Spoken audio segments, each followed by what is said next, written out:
You're listening to WZYE 95.9 FM. You are listening to WZYE 95.9 FM, the most influential name in Caribbean radio in the tri-state area. Broadcasting from East Orange, New Jersey, the most influential name in Caribbean radio, WZYE 95.9 FM.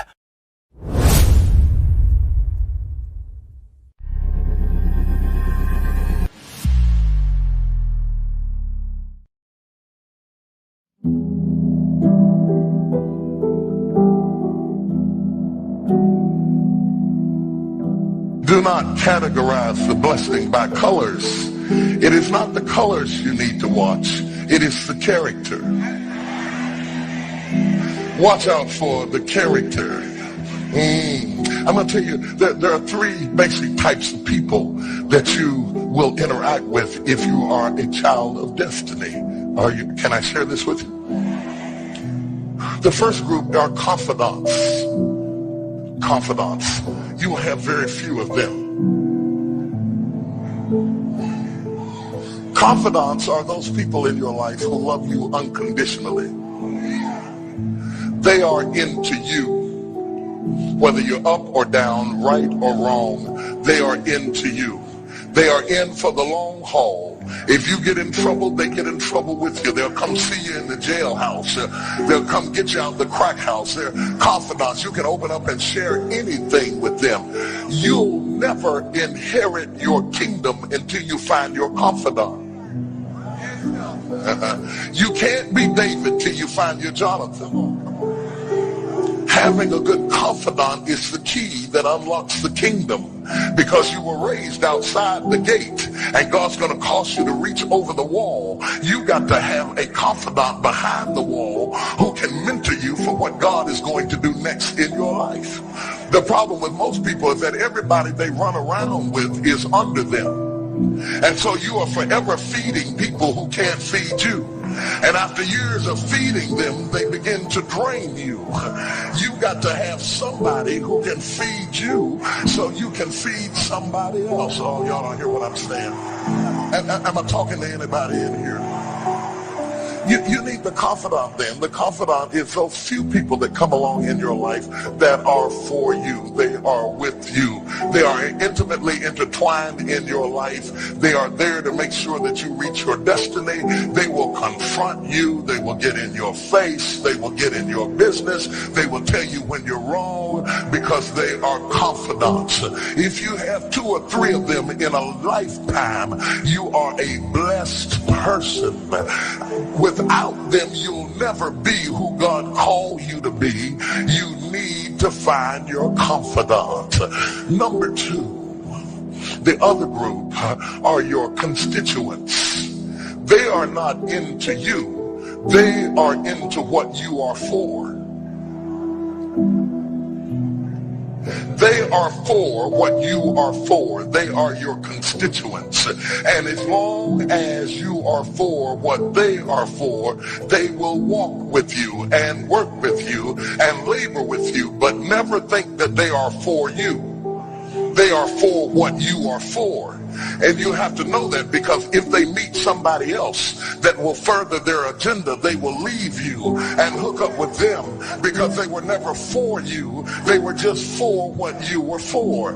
They are your constituents. And throughout your life, if you're not careful, particularly if you're broken, you will mistake your constituents for your confidants. And you will think that they are for you when they are really not for you. They are just for what you are for. And by the time you get to falling in love with them, they will break your heart as they hook up with somebody else who is for what you are for, because it was never about you anyway. It was about the causes that you represent. They are for what you are for, but they are not for you. They are your constituents. Can I go deeper with this? The third group are your comrades. These people are not for you, nor are they for what you are for. It is just that they are against what you are against. and the comrades will make strange bedfellows. This will cause people to come together who are not for you, and they are not for what you are for, but they are against what you are against, and they will team up with you to help fight a greater enemy. But don't be confused by their associations. They will only be with you until the victory is accomplished. These people are like scaffolding. They come into your life to fulfill a purpose, and when the purpose is complete, the scaffolding is removed. But don't be upset when they are removed, because the building always remains when the scaffolding is removed. What I'm saying to you, my brothers and sisters, expect the constituents and the comrades to leave you and desert you after a while. Don't be upset when they don't react to your dream the way you expected them to, because they were never really with you in the first place. Be careful then who you tell your dream to, because if you tell your dream to your constituents, they will desert you and try to fulfill the dream without you. If you tell it to your comrades, they won't support it because they never were for what you were for anyway. If you find a few people in your entire life with whom you can share your dream with, you are a blessed somebody. I can tell you how to identify people who are really for you. If they are really for you, they will weep with you when you weep, and they will rejoice when you rejoice. When you walk in a room and you tell somebody good news, stop being happy for a minute and watch their reaction. If they're not happy for you, shut your mouth and walk back out of the door. Oh, y'all don't hear what I'm saying to you. Oh yeah, because when they are really connected to you, they will be happy for you when you share your dream. Find somebody, look them in the eye and say, are you happy for me? If you don't get the right reaction, don't tell them anything else. You need somebody who's really going to be happy for you. I don't want just anybody praying for me. I don't want none of them haters praying for me, because you know you hate me and you don't want me to succeed. I want somebody praying for me who really wants me to be blessed, who wants me to be an overcomer, so you can put up your oil and stop speaking in tongues, because you know you never did speak to me anyway, and ain't no need in you coming up here in this hospital like you gonna pray some cancer up off of me. I'd rather have somebody who really loves me lay across the bed and rebuke the devil. And God is so faithful, he'll always give you somebody. Oh, if he ever sent anybody into your life to help you, you ought to just clap your hands and thank him for the people he sent. Don't worry about the people he took. You ought to praise him for the people he sent. Tell somebody.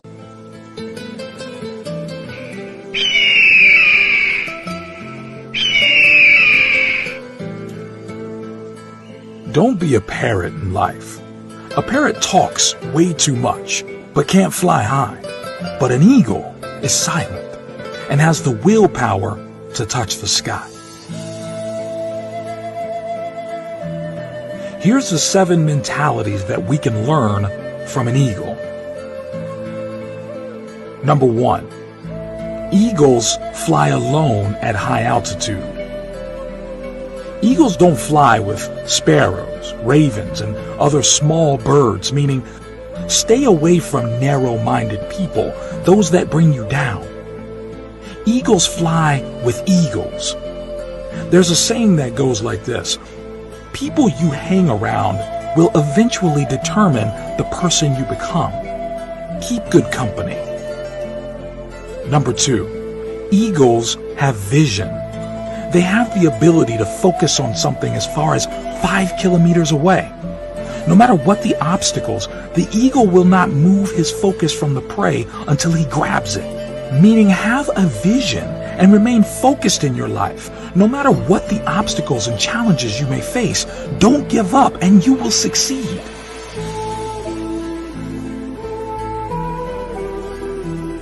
Number 3, eagles are fearless. An eagle will never surrender to the size or strength of its prey. It will always give a fight to win its prey or regain its territory, meaning no matter what the size or big your problems are, don't give up. Instead, face it. Successful people are fearless. They face problems head on. Number 4, eagles are tenacious. Eagles love storm.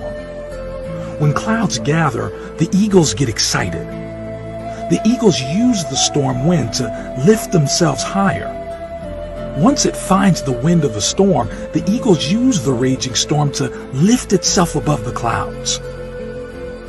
This gives the eagle the opportunity to glide and rest its wings. In the meantime, all the other birds hide in the branches and leaves of the tree, meaning achievers are not afraid of challenges.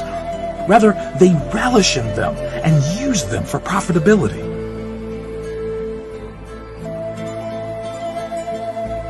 Number 5, eagles never eat dead things. Eagles never eat dead meat. In other words, an eagle does not scavenge. It only eats the meat from the prey it kills itself. Meaning, do not rely on your past success. Keep looking for new frontiers to conquer. Leave your past where it belongs, in the past.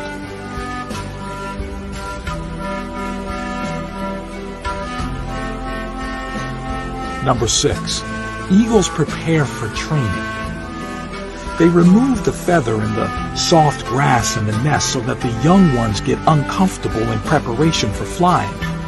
And eventually, they fly when it becomes too unbearable to stay in the nest. Meaning, leave your comfort zone. There is no growth there. Last but not least, number 7, eagles possess vitality. When the eagle grows old, his feathers become weak and cannot take him as fast and as high as it should. This makes him weak and could make him die, so he retires to a place far away in the mountains.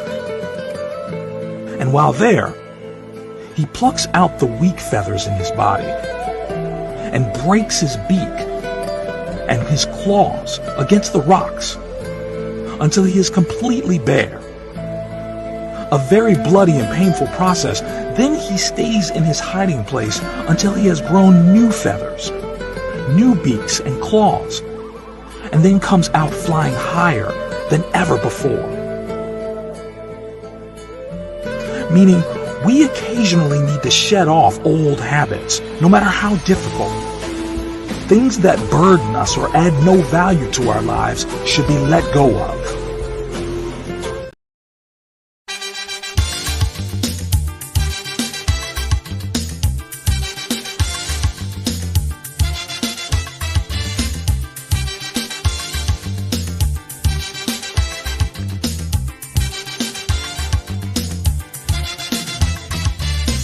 You get up one morning, your elders have something. You don't know how they get it, but you want to use it. But if you ask them old people to get the things what they went through, ask them this any day, and your parents sure to say, black man have to keep on jamming, for black man to get a little something. Make up your mind, brother, that you're able to get a pulley and jam with the devil. Why? Black man have to keep on jamming, for black man to get a little something. Make up your mind, brother, that you're ready to swim offshore and hold your boat steady. Black man have to keep on jamming, for black man to get a little something. So when you hear you get a little something with that dragon, now you keep watching, because I don't tell you already. Black man do get nothing easy.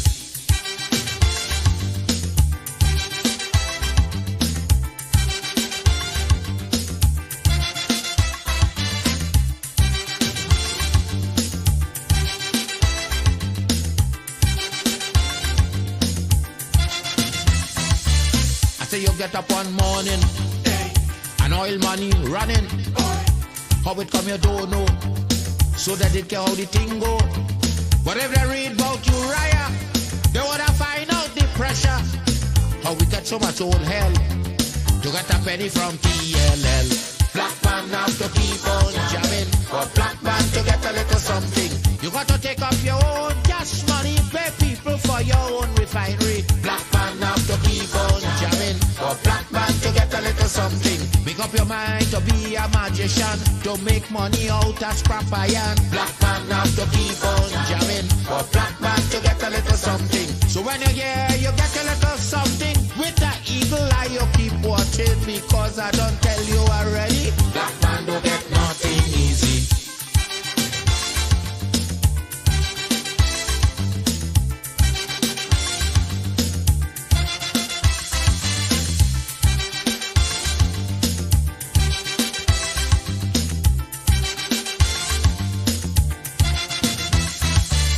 So we got up one morning, independence happening, getting the thing come easy. Now they're taking liberty, but if they know about petition, we have to send to England for some woman to tell we in this colony free. Black man have to keep on jabbing, for black man to get a little something. You got to go to conference in England to get independence in your own land. Black man have to keep on jabbing, for black man to get a little something. People hold you, humiliate you, turn on and sell you, and then they free you. Black man have to keep on jamming, for black man to get a little something. So when you hear you get a little something, with that dragon eye you keep watching, because I don't tell you already, black man don't get nothing easy.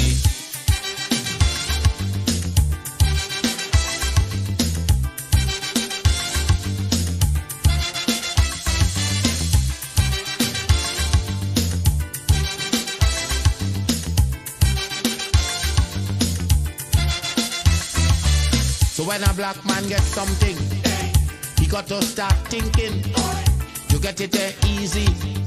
He got to practice economy, from getting licked from the slave master to become the landowner. Brother, it's a terrible journey, back with plenty brutality. Black man have to keep on jamming, for black man to get a little something. You got to rise up, you got to stand up, pick up your mind, you will always stay on top. Black man have to keep on jamming, for black man to get a little something. You got to go to conference in England to get independence in your own land. Black man have to keep on jamming, for black man to get a little something. You got to take up your own cash money, pay people for your own refinery. Black man have to keep on jamming, for black man to get a little something. Make up your mind to be a magician, to make money out of scrap iron. Black man now. Keep me as the apple of thine eye. Hide me under the shadow of thy wing. O Lord, my Savior.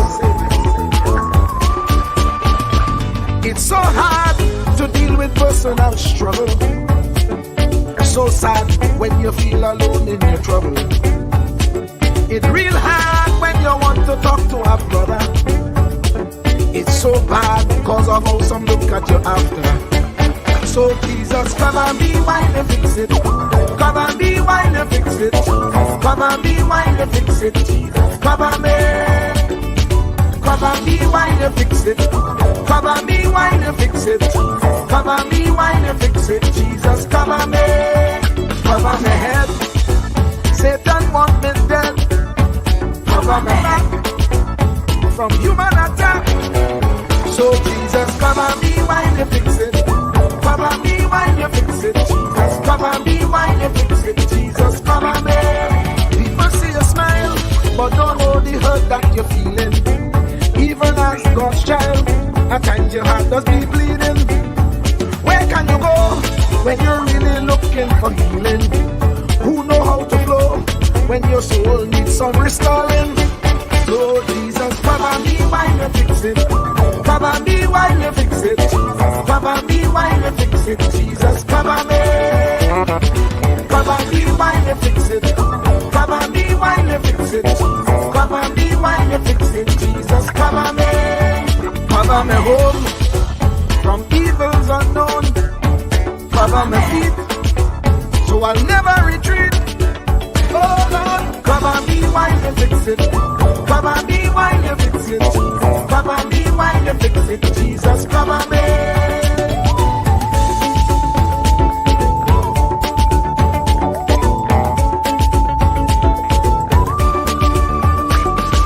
Cover my brother.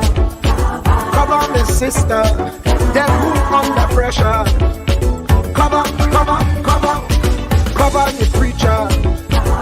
church worker, the young believer, come up, the worship leader and intercessor, every gospel minister, come up. Jesus alone is the one who have the real answer.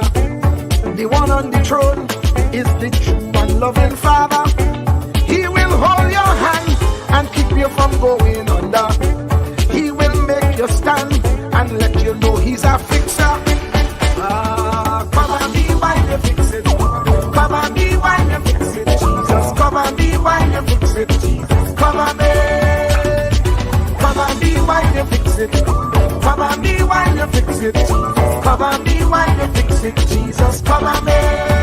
Cover me, man. You know the struggle sometimes. Cover me out, that the wrong thing wouldn't come out. Oh Lord, cover me while you fix it. Cover me while you fix it. Cover me while you fix it, Jesus. Cover me. Cover the Christian in the midst of aggression with the power of your right hand. Jesus, cover them helpless children. Jesus, defend them. Send help from heaven. Jesus, cover all them radio stations that blessing the nation. Grant divine protection. Jesus, cover me.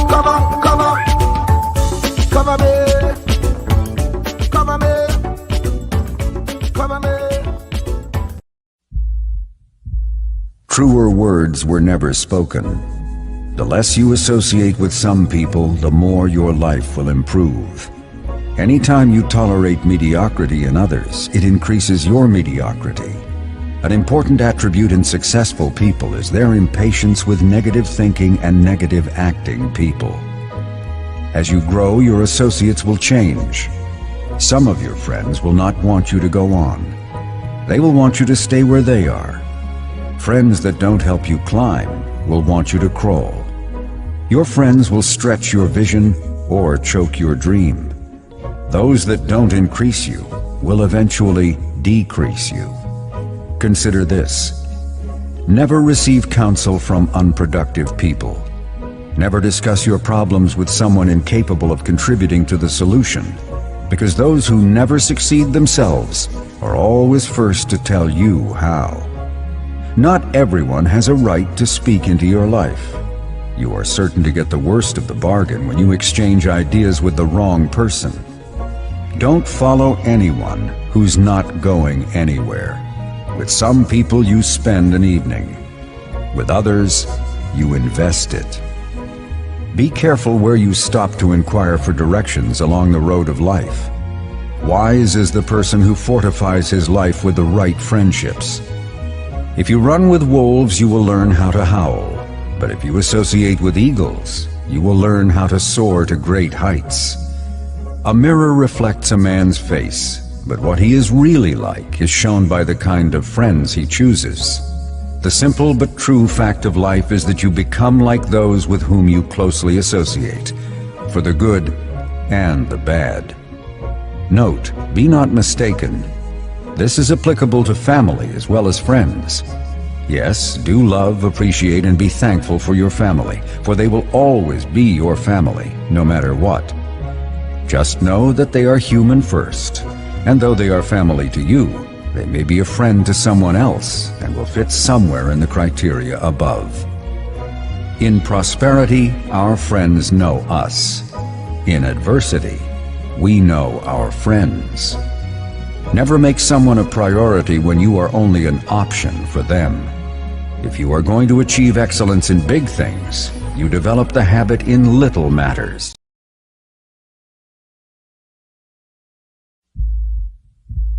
Truer words were never spoken.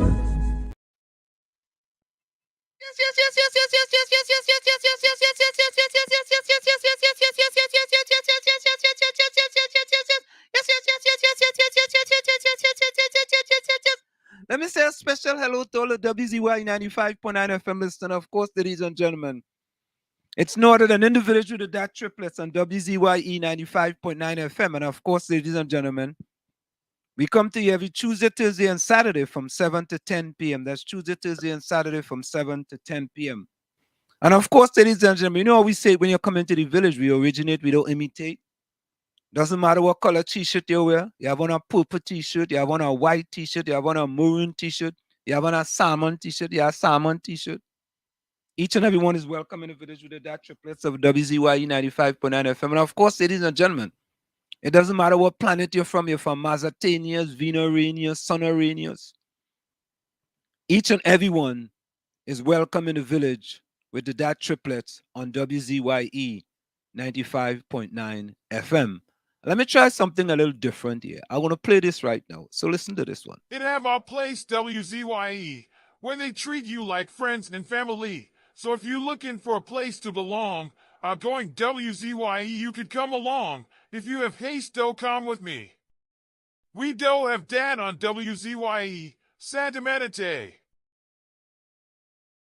Yeah. And that's one and only one that we have here in the village. That courtesy of the love doctor, Dr. Rennie Mohammed, boy. Yeah. You know, we cherish our viable listeners and supporters on WZYE 95.9 FM. I'll go fix it up. Don't worry, you'll go fix it up. You sure? Let me say welcome to no other than the one and only one, the commissioner out of Marabella, moving to Salibe. Some say Solibia. I think that's somewhere close to Sandy Grande. Some people say Toko. Some people say Sandy Grande. Some people say Piaco, because you had to pass that way. Yes, went from all the way from Marabella, all the way down to Palo Seco Government Secondary School. And he attended there with his good friend, Andy Johnson, one of the top journalists in Trinidad and Tobago. No other than Thomas E. Marshall, the commissioner in Newark, Nisbet, boy. Tommy, welcome. Good evening, my good friend. How are you today? I am splendiferously fantabulous. Oh, that's fantastical.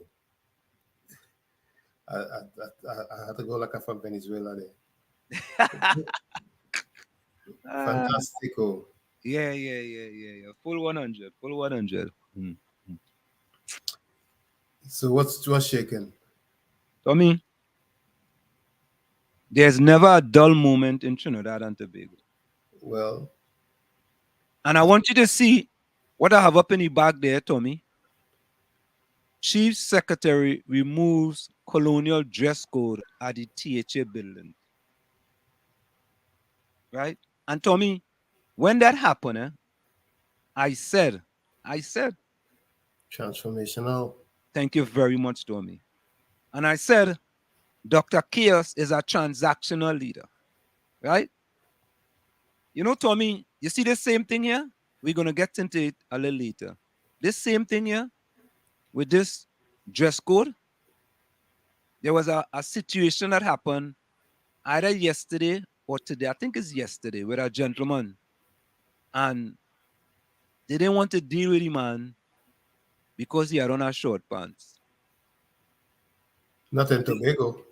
Eh? No, not in Tobago. No. Tobago take people off the plantation already. We still on the plantation under Dr. Chaos. We still on the plantation. I was looking at something or reading something where there's still an issue with Tobago getting its subventions, its monies. Yes, we go get into that too. That the central government under Dr. Chaos still, by any means necessary, trying to starve Tobago. You know, but what worries me is that in this day and age, there's still the worry and the concern about trying to get somebody to sign a check. Well, I mean, electronic funds removal and electronic transfer of funds has been on the planet for so long now. It's like we're back in time. Well, you see, Tommy, there's supposed to be a permanent secretary at CAST, right?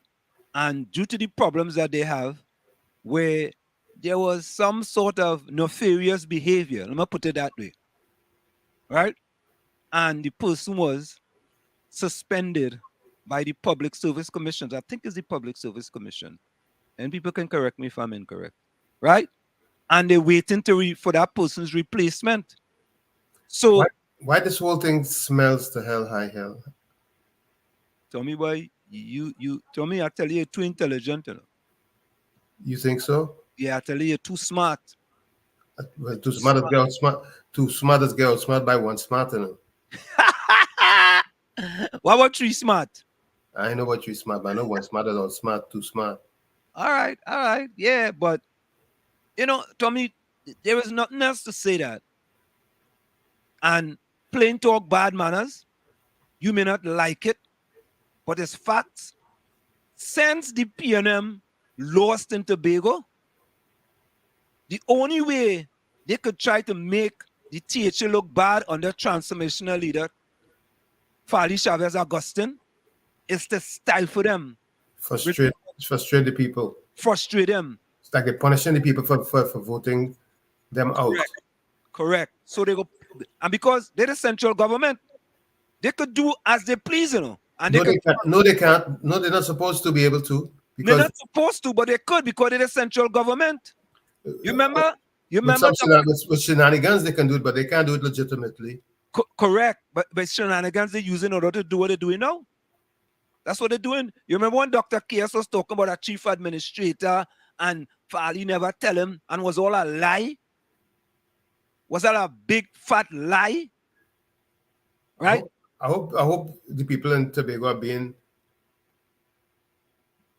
informed correctly as to what's going on and they don't make the wrong moves. Well, Tommy, it's my belief that the people of Tobago are totally different from the people of Trinidad. You know, Tommy, I was having a discussion today with the family. We were saying in the backyard, and my sister-in-law wife is from Nigeria. Wait. My bad. My sister-in-law husband. You say sister-in-law wife because Yeah. My bad. I went to an event today, and when this guy got up and talked about his husband, I was like, I see maybe he made a mistake, but eventually I realized that it was true. He had a husband. Anyway, go ahead. No. But my sister-in-law husband is from Nigeria, right? And they're from, is it the Igbo tribe? The Igbo? Hold on. Igbo. My bad. He's from the Igbo tribe. And there are other people from the Yoruba tribe. Yoruba, yeah. And my brother-in-law is an Igbo. My sister's husband. You know which one of the tribes they have left off dominantly in Trinidad? Predominantly? Yeah. Which one you would say? Yoruba. There you go, Tommy. Tommy, I tell you, you're too smart, you know. I tell you. No, it's not too smart. It's just sometimes you just seek information. And well, when you're smart, you seek information.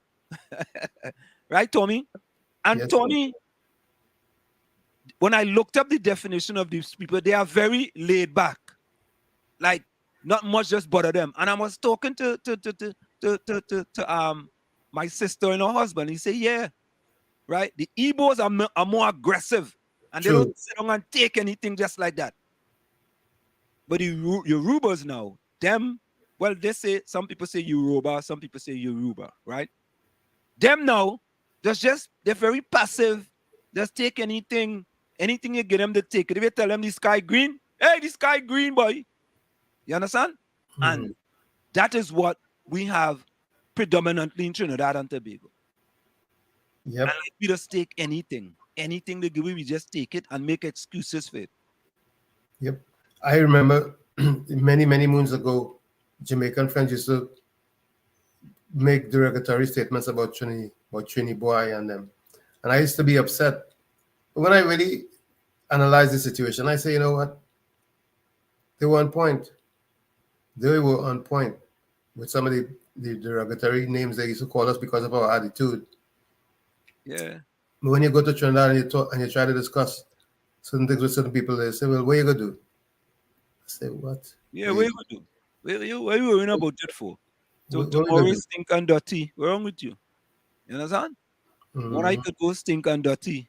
You matter. Tomorrow is a little fat, but it's fat after fat after fat after fat. So Diana wouldn't be joining us tonight. She's at A function.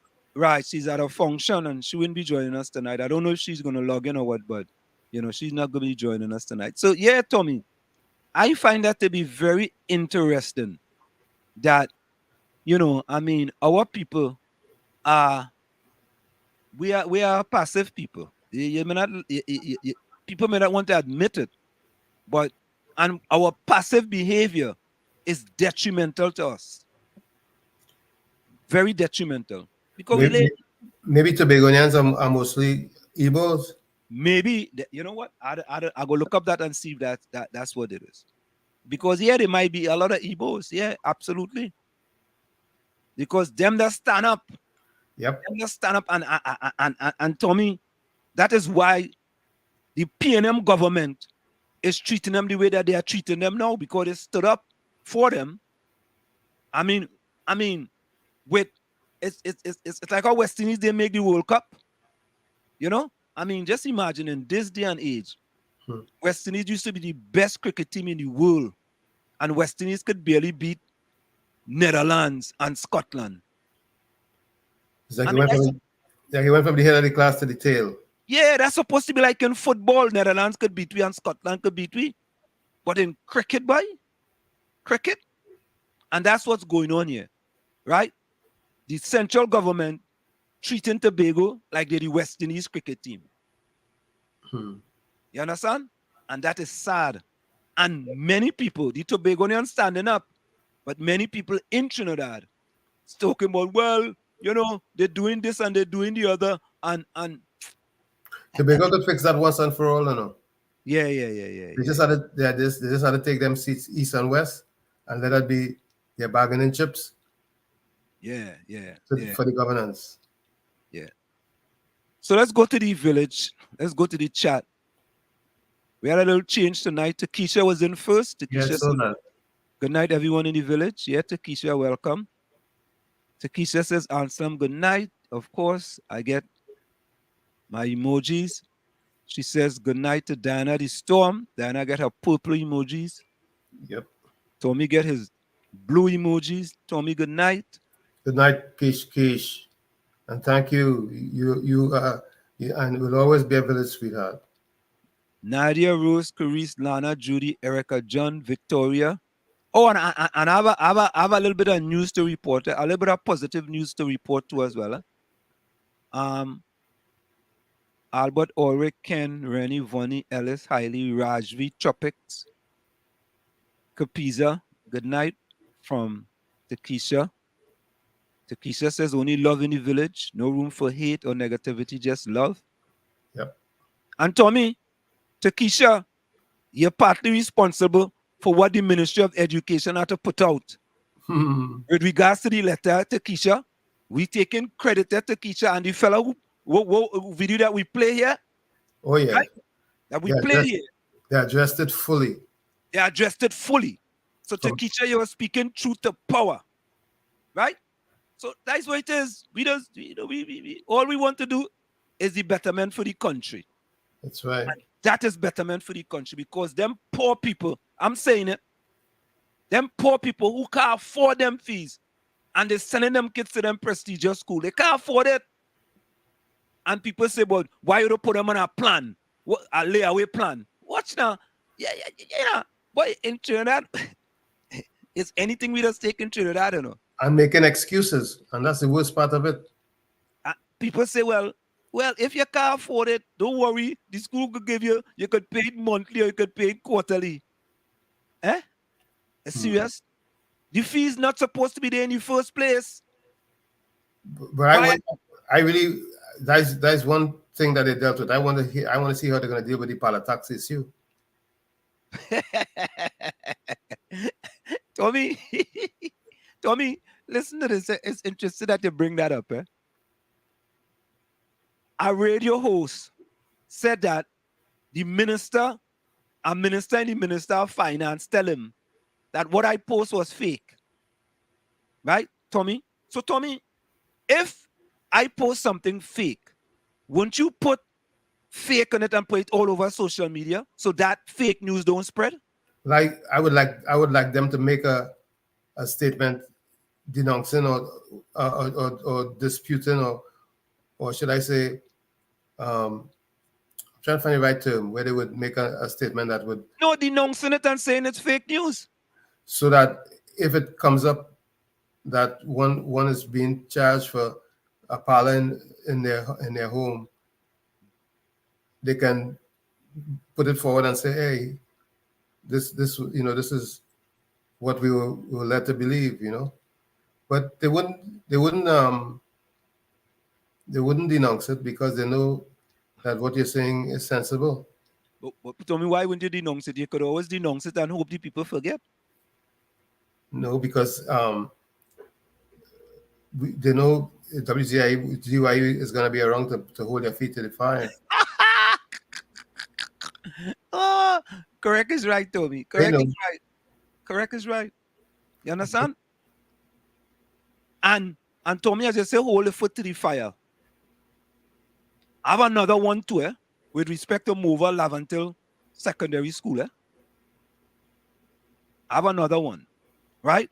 With how them treating them poor black disadvantaged youth. And Tommy, when we raise the point about the 42% under the 50%, under 50%, right? They make all kind of song and dance. Why you thinking with this and you thinking with that? And you know, Tommy, it's sad to say that schools is one of the schools that fall in that category. You understand? That school and the school. Anyway, we go get back to that. Let me finish with the chat. We're going bowling. I like a fast bowler tonight. I like Michael Holden, Joel Gardner, Andy Roberts, and Colin Croft. All in one. Four of them in one. Four of them in one. Bowling pace. I know no Jack Noriga. If you know Jack Noriga, guy 9 for 95. Right? Don't you remember that? Yeah, but he was good. Yeah, Jack Noriga. I was an Inshan Ali fan and Rafik Jumadine. Them was my spin bowlers. You understand? Them two fellas. Inshan Ali was from Presal. I never forget that. I don't remember where Rafik Jumadine was from. But Inshan Ali had a good record. Yeah. And them fellas, when Rafik Jumadine come into bowl, it's only maiden he's bowling, and once that maiden. And you only run up like 3 or 4 steps, Right? He really couldn't feel or batter, but he could have bowl. Yeah? That's so good. Dr. Love says, good night, boys and girls. Love in the house. Great love is all I bring. Respect to the panel, Mr. Walls, Lady D, Lady Diana, Mr. Tommy. Yeah? Respect, Ronnie. Yeah. Yeah, Dr. Love says, sending out real steel of a deal. Original love to all the ladies. What, man? The man sending out real steel of a deal, boy. Original love, boy. All right, here we go. Real love proves in many ways. How is it proven? So it stays. Release a bird into the sky blue. Time has a way of speaking love. The feathers of love will find its way back to you. Let me repeat that. Real love proves in many ways. How it is proven, so it stays. Release a bird into the sky blue. Time has a way of speaking love. The feathers of love will find its way back to you. All right, Ernie. If they say, if you love something, set it free and it comes back. That's what they say? Yep. Yeah. I hear you loud and clear. When you gotta tweak that one a little bit more, but we live with it. Yeah. We go live with it. Nadia, welcome. Good night to you, Nadia. She not reach home, boy. Nadia, what happened? It had rain out. It had rain out. You're teaching them kids in school.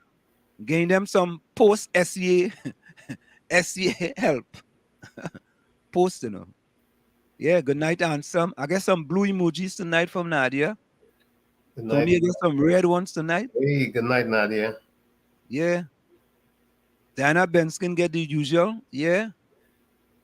Takesha. Yeah. Rennie Albert. Our boy. A piece. Hanging wrong Rowley et al. Is like a set of Jenny what? Jenny ass? What is that? I don't know. Hanging around Rowley et al. But et al. Instead of et al. It's like a set of genius. What does that mean? I guess it's a misspell on genius. Okay. Oh, okay. Is a what else call it again? A double entendre. Double entendre. There we go. Yeah, I guess so. Troy Smith, boy, you inside. Troy Smith, what going on, partner? Who tell the man to have his house burned down? Yeah, we go address that, Capiza. Who tell the fella to have his house burned down? Boy, in Trinidad, boy, we gonna know. Yeah. It's just too much. It's too much, boy. Victoria, welcome. Good night to all. Giving God all the praise and glory. Remember, Tobago Heritage is from July 31st to August the 1st. This truly depicts the culture of my people, not carnival. There you go. Hey, Victoria, how are you? Yeah, all right. Leon Adams, good night. Hey, how you doing? Yeah. So Tobago's in the house. Yeah. So, folks, if you see in the background, we have Chief Secretary removes colonial dress code at the THA building. And a young man whose house burned down went into, I think, Inland Revenue to get an ID card. Right? And he had on a short pants. What he had on is what he was left with after his house burned down. Right? But when he went to get his ID card with his short pants, they tell him, you can't come in here with no short pants. You understand?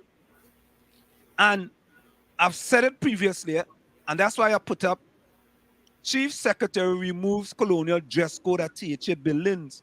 So in Tobago, you could go to any official building with your asapat, your bata doric, your pallet man, your head turned backwards.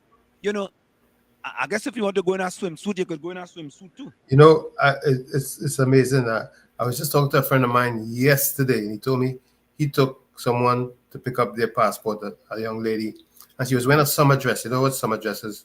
Yeah. He said, and she walked up and went upstairs, and the regular time he saw her coming back.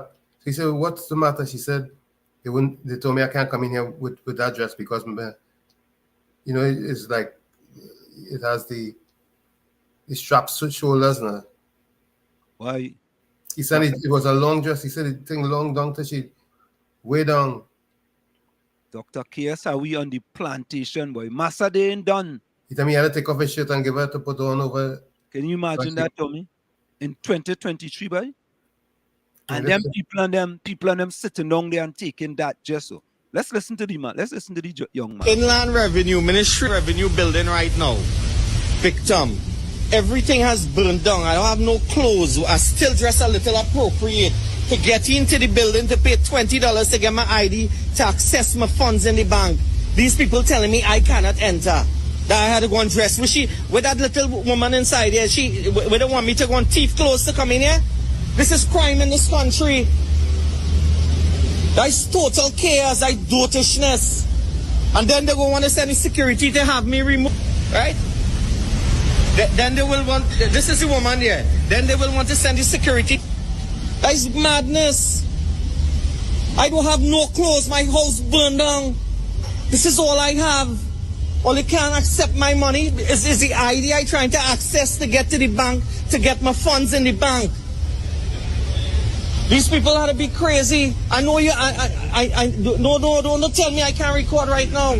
Okay, we cannot record in the building. This is what this gentleman saying. I know he doing the work, but the supervisor could at least assist a man. It's everything I lost in this country. You telling me I can't pay $20 to give back my ID to go and access my funds in the bank? All you living happy and nice, Miss Lady. I's not no drag up man, and it's a house $1.7 million I know lost. It's just my ID I want to get back. All you telling me I wonder if she go buy pants for me to come in inside here. Will you buy pants for me to come in inside here? You won't do that. All you went down here about this. I will lie to you up on social.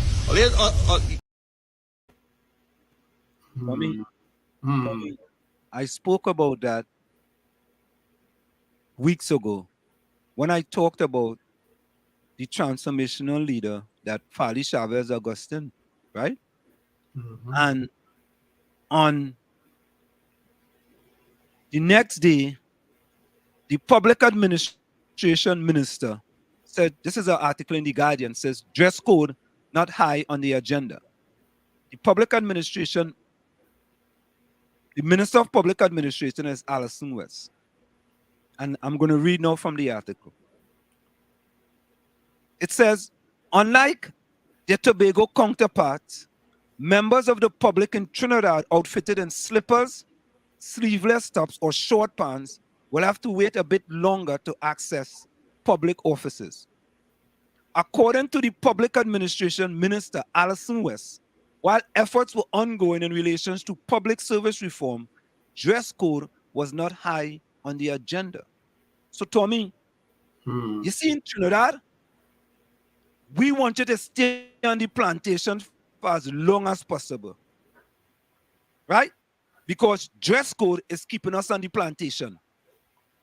You see, but day by day, we are kind of getting off the plantation, but Massa Day not really done. You see, the fellas now could go to school with their hair braided, right? Yep. You see? But this happened months ago. Let me continue. Listen to this. Quote, there are just too many more important areas of focus for us to turn our attention to dress code at this time. Any adjustment to that may come in the future will be a whole of the government approach. Minister West's comment on Monday was in response to questions from Guardian Media about recent plans announced by Tobago House of Assembly Chief, Transformational Leader, Secretary Fali Chavez Augustine. I put that in. To remove what he described as colonial dress code policies at THA buildings. At a media briefing Sunday, Augustine said that the policy change was not for workers, but for the public, and among sweeping changes aimed at improving citizens' access to services. That's what transformational leaders do, as opposed to Dr. Chaos being a transactional leader. Augustine labeled the current system as a vestige of colonialism. Correct is right. Guardian Media spoke to citizens outside several public offices in Port of Spain, many of whom were in support of the reversal of the dress code policy and for similar steps to be taken in Trinidad. According to Heidi Balkaran, we have to upgrade because I don't see nothing wrong if you're coming as slippers or an armless. I can't see no problem. It's clothes we have on.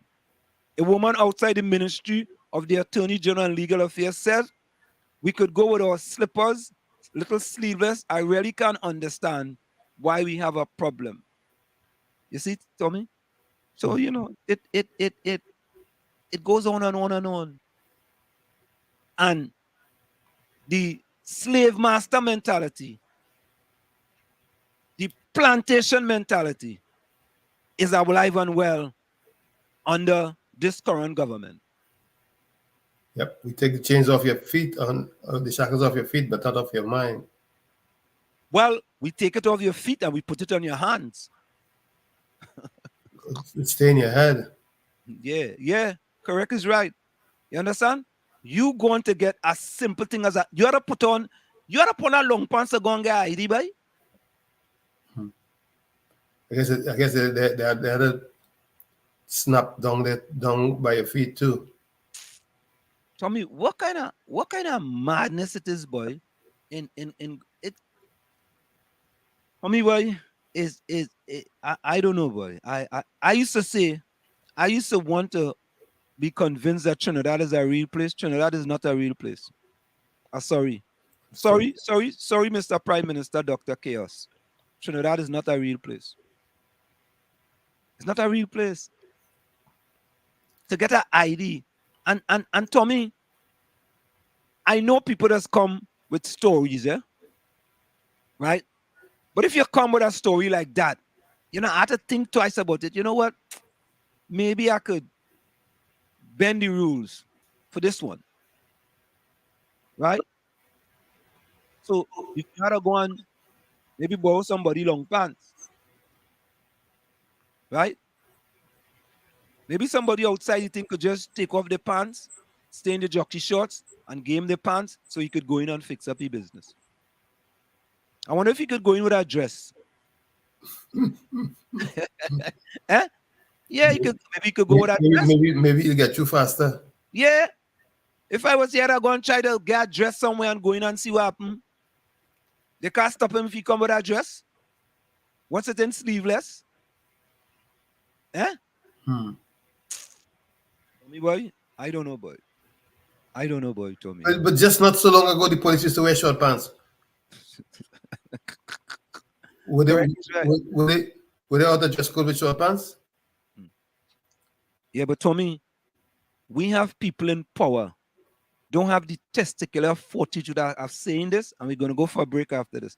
They're like a Christmas tree in the forest. There are no balls. Yeah. That's it. Plain talk, bad manners. Folks, I remember police used to be well dressed in short pants long ago. Yeah. No problem. Stick and stay. We're going to go for a quick station identification. It's in the village with the DAT Triplets on WZYE 95.9 FM. We come to you every Tuesday, Thursday, and Saturday from 7 to 10 p.m. Stick and stay. Just told me and answer with you tonight. Dana is away at a function, and we should see her again on Tuesday. Stick and stay. You're listening to WZYE 95.9 FM. You are listening to WZYE 95.9 FM, the most influential name in Caribbean radio in the tri-state area. Broadcasting from East Orange, New Jersey, the most influential name in Caribbean radio, WZYE 95.9 FM. Not the government to do this. Listen to this.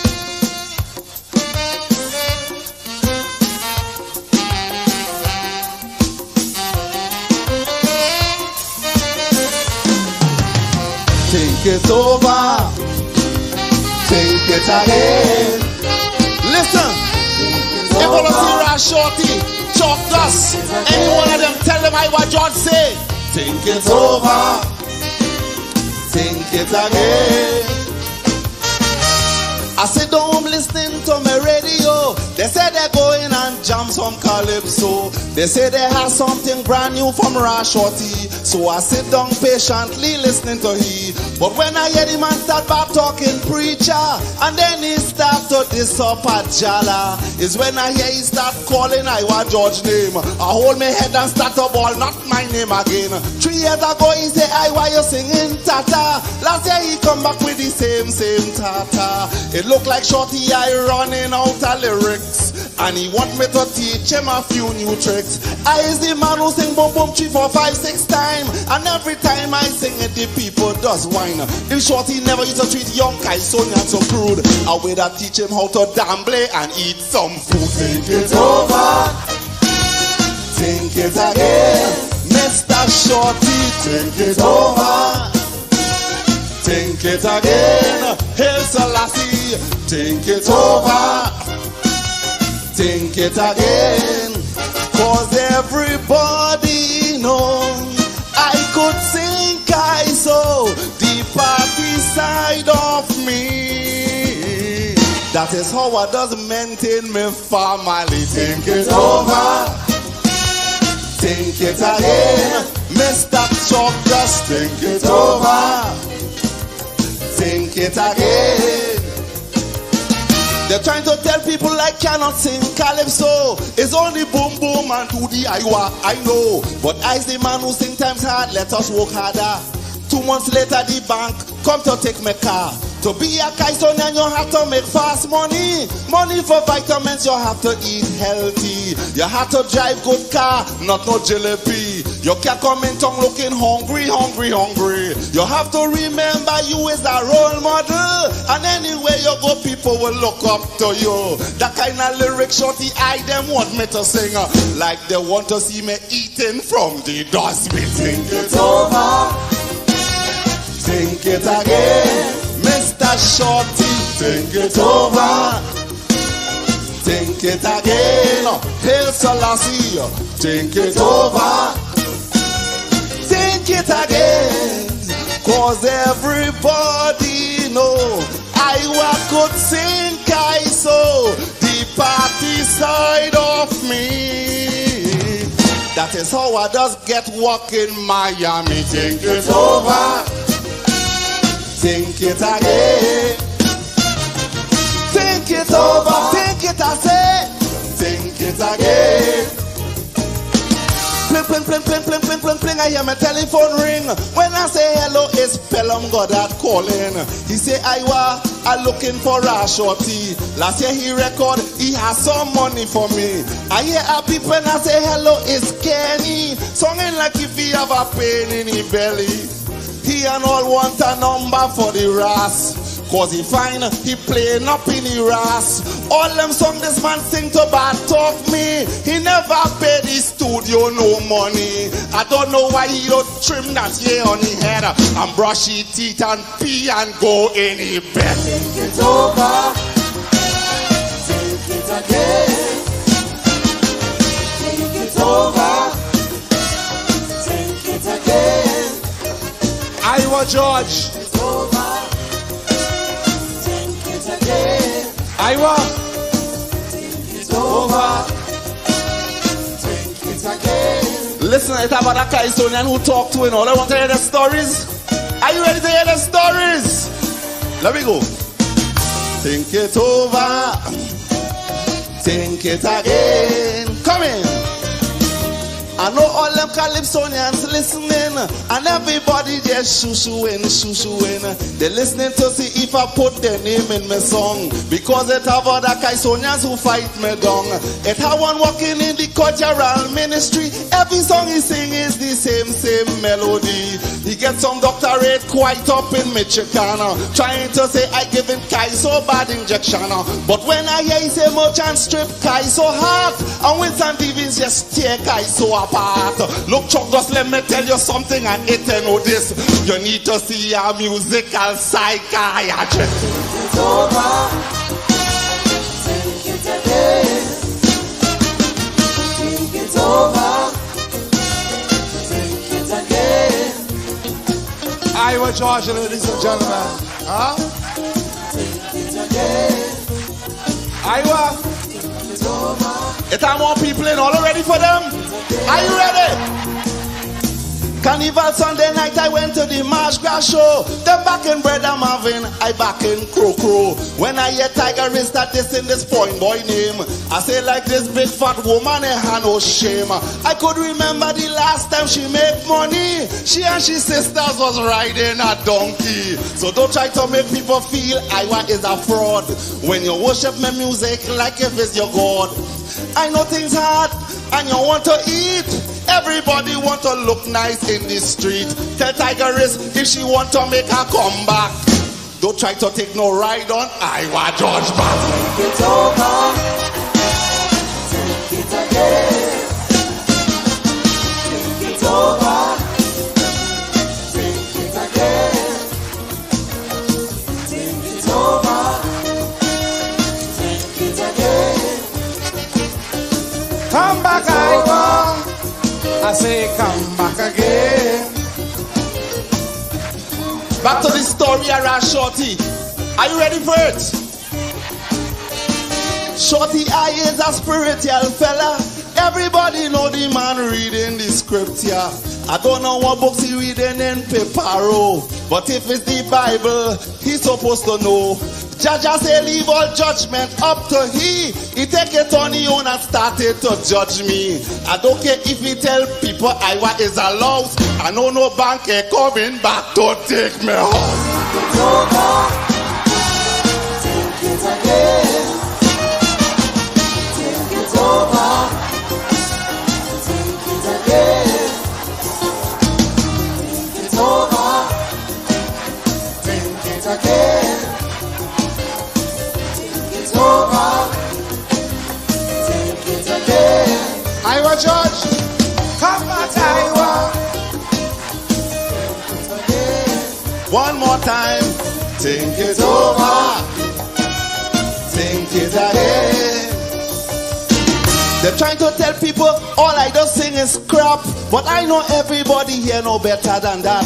This year I say, control your property. What more advice they want from a man like me? Trump just trying hard to convince I that people could party to Dubai, Dubai, Dubai. Look, Trump just man, I'm telling you for the last time, go home and let your wife teach him how to wine.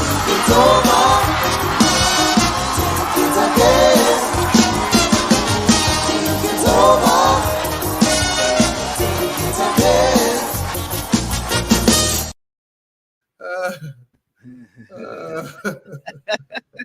We are back with you. It's in the village of the DAT Triplets.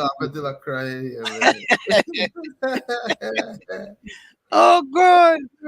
WZYE 95.9 FM. We just had a man, one of them just sitting there. You know what I mean, Toby? Yeah, boy. Yeah, boy. I mean, social commentary. You know. Yeah. Yeah, man. You know, the fella, real good. The fella, real good. You know. I mean, so Tommy, we had this situation here with the colonialism, right? And about time that we moved into the 21st century. But I want to go to something else here, right? Let me go here real quick. I want to go to, let me do this. Let me just change this here real quick here. Let me change this. Hold on, I'm going to go here. I'll do that. And let me go over here. And I want to do something. I want to change to this. And then I'm going to play a video. Hold on. Okay, here we go. So Tommy, what we are looking at there is the background of Morvan Laventil Secondary School. Right. And Tommy, you know how I am very passionate about Laventil and environs, right? Sure. Very passionate about Laventil. I want to show you something that these kids, these predominantly black kids in 2023, and we are talking about recreation activities. Tommy, you know that most of these schools up here, most of these schools in this country have recreation activities, right? Absolutely. Would you say like 100% of these schools? I would tend to think so.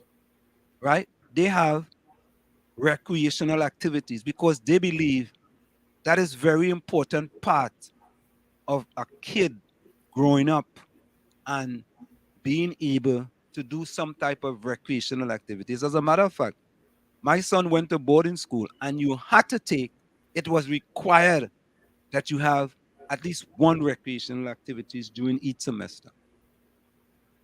Right? And to me, it is sad that in this day and age, where we have a budget, a ministerial budget, the Ministry of Education budget is $7.5 billion. With a B. With a B. This is not a M. This is a billion dollars. Right? And you cannot give these kids a little facility to have basketball, football, a little track and field, boy. So at least when you give them that, they could go out and they could be tired and they go home and they go straight and go and sleep. Right? But I want you to look at this. Take a look at this. Let me say a pleasant good afternoon to each and everyone in Trinidad and Tobago. Of course, many of you know who I am.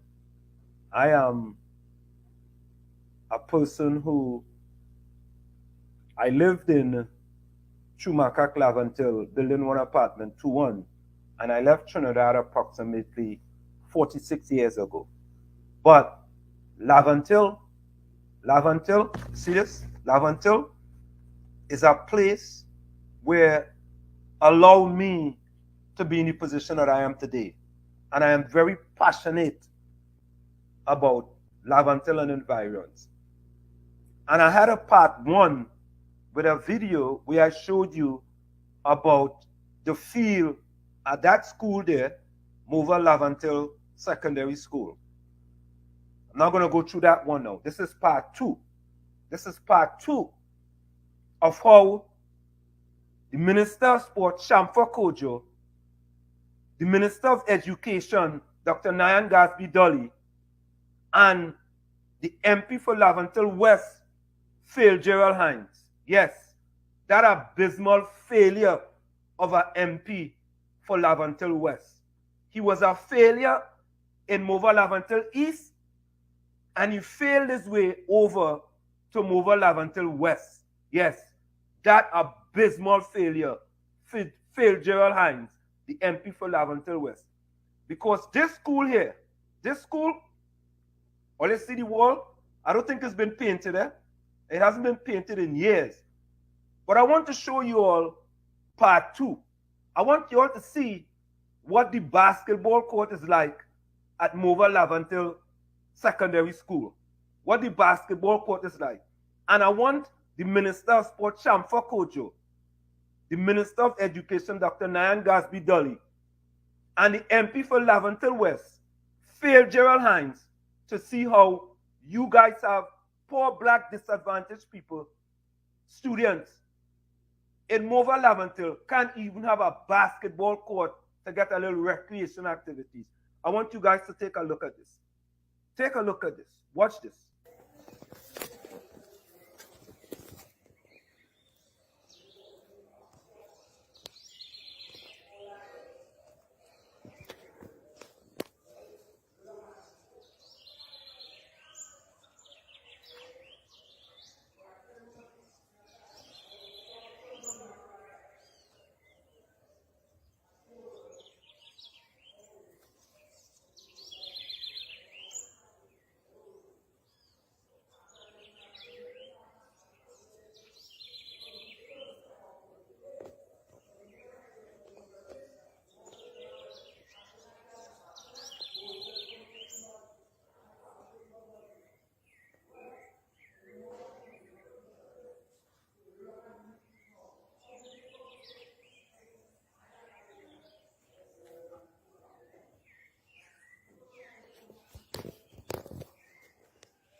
In Mova Laventil. You all see? This is what they're doing. Right? A basketball court. Only spent $9 million on a summit just the other day. $9 million, eh? Only spent $500 million on the Red House, eh? Only spent other millions to renovate the president's house, the prime minister's house, and these poor black disadvantaged students from Mova Laventil Secondary School can't even have a football field to play on. They can't have a basketball court to play on. What do you expect?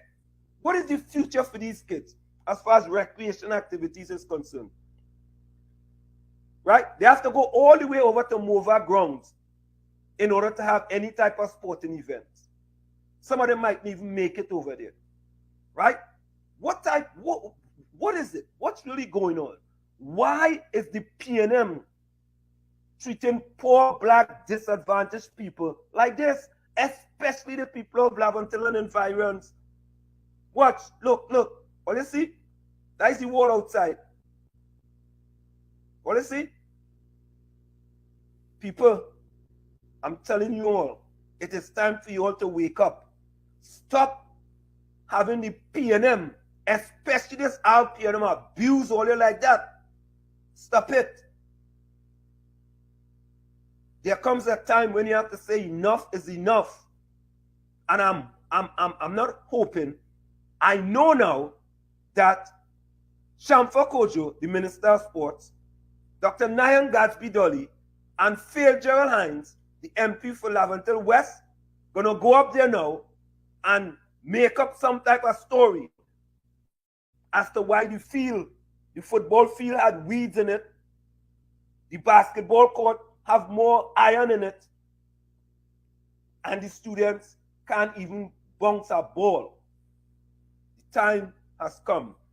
And I say to the students in Mova Laventille Secondary School, your circumstances may determine who you are, but you are responsible for who you become. And in the words of Eleanor Roosevelt, no one can make you feel inferior without your consent. Thank you very kindly.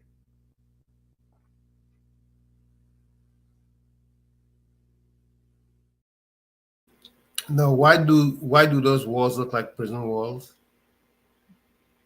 That's a good question to me. I could find out. Why it's a school setting. Does something seem wrong with that? I don't think to them nothing does seem wrong. All right. In my psyche, it's telling me something else.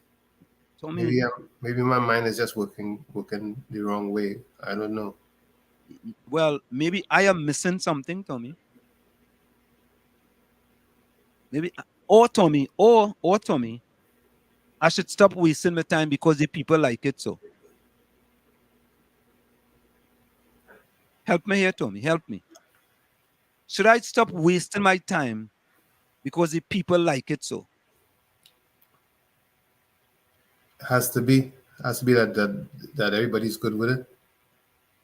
Because if nobody else on the ground seems to care, your caring is in vain. But Tommy does not also mean, boy, that sometimes it only takes one person and somebody has to care. That too, because someone has to enlighten, or should I say, make the unconscious conscious, wake them up, You know why I say that, Tommy? Because I remember in Chumaka, Laventille, a young fella saw me play soccer, and he said, boy, Butty, I feel you could be a good runner, And he kept behind me. And you were playing football. Right, I was playing football. And he kept behind me, boy. He kept behind me. He said, come on, do a little training and thing now. And I went and I started do a little training and thing. We used to leave Chumakak and run down to the savannah and run back. You understand? And I go in with him, boy, and boy, he cutting my tail left, right, and center, boy. He taking him out and, And I remember one day, boy, we was coming back and we coming up Old St. Joseph Road there, boy.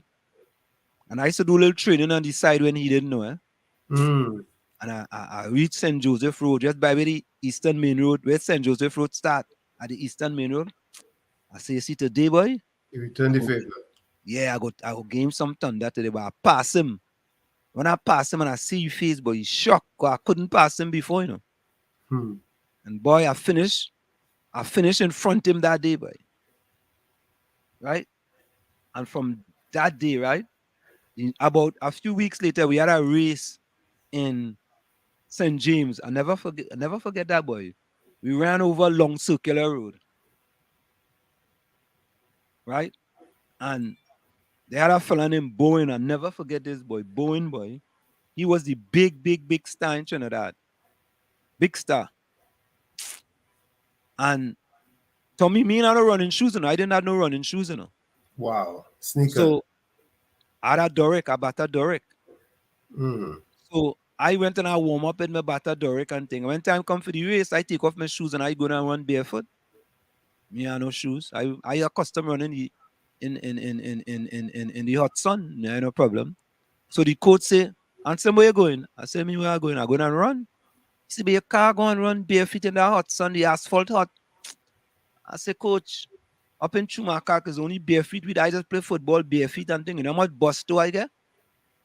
Because we barefooted, man. Your car go and take your bata Doric, you have to go to school and go and kick ball in it. You're mad. You'll get licks for that. Right. You'll get licks. You won bata Doric. Right. Tommy, I don't know if you had bata Doric. You must have bata bullets. Because you know Doric was the lower level one now. Right? And bata bullets was the upper level. You know what I mean? But you don't have to admit it, Tommy. That's all right. You don't have to admit it. I had bata Doric, so I had to leave that for going to school. And Tommy, the coach, had 3 sons. He said, well, Ansem, listen, borrow my son's shoes and run in it. Tommy, I run that race and I win that race. And my picture appeared, I still have that picture in the back of the Guardian, right? On the 16 winner there. I'm a picture and thing, boy. And I go to school next day and I showing everybody my picture in the Guardian and thing, boy. Tommy, boy, that was the end of football for me, eh? And the beginning of running. Yes. And Tommy, so I get a trophy for winning, right? When they give me the trophy now, I ask the person, when do I have to bring it back? The person look at me like, what are you talking about? What do you mean by when do I have to bring it back? I say, yeah, because, in football, when you win a trophy, you have to carry it back when the season starts. Right. Right? Everybody share the trophy. You keep it at 2 weeks in your house. Another person keep it at 2 weeks. And when the time comes, the tournament start back. You have to carry back the trophy. The person said, no, that trophy is yours. I say, what? Boy, football done. I mean, I still play there, but running was my sport now. And this one guy who stayed behind me in order for me to come out to run was like a mentor to me as far as running is concerned. And if it wasn't for him, I might have never been in the position that I am today.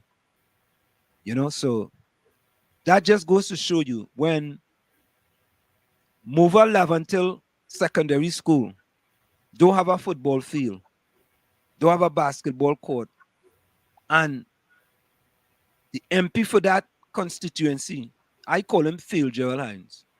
And I make no apologies for that. But do they have an indoor gym? For me, that's a good question. I saw a facility. I don't know if it's an indoor gym, but I spoke before that school in 2020. It looked like a place they might be able to get something done, but it has a stage. They didn't have an indoor gym that I know of. That's more like an auditorium. Yes, like an auditorium, yes. Right? So they could, if they move the chairs and all kind of thing, they could get stuff done in there. And Tommy boy, only because that school is in Lavantil. Right? And those children are like stepchildren as far as they are concerned. And then they wonder why Lavantil children are quote unquote given trouble. Correct is right. And then Tommy, most of the kids in that school, unfortunately, are some of the kids who scored under 50% in the SCA. No, you know who that reflects worst on the worst. In my opinion, it reflects worse on the teachers. Well, Tommy, you know something, Tommy, though, boy?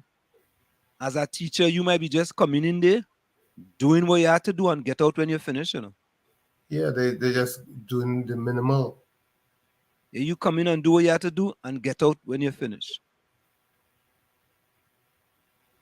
And Tommy, because a teacher a teacher has to do more than just the curriculum. They have to figure out ways how to motivate. I agree. But Tommy, if you don't have the facilities to do it, how can you do it? If you're not getting the tools to do what you need to do, how could you do it? That's another subject too. That's another. If you are not given the tools, you know what I tell kids that I train, right? I tell them, I say, listen, you are responsible to bring your water. You're responsible to bring your running shoes, right? Those are two of your responsibilities. And when they come without it, I just ask them simply. I said, does a carpenter go to work without a hammer? True. And I just tell them, does a carpenter go to work without a hammer?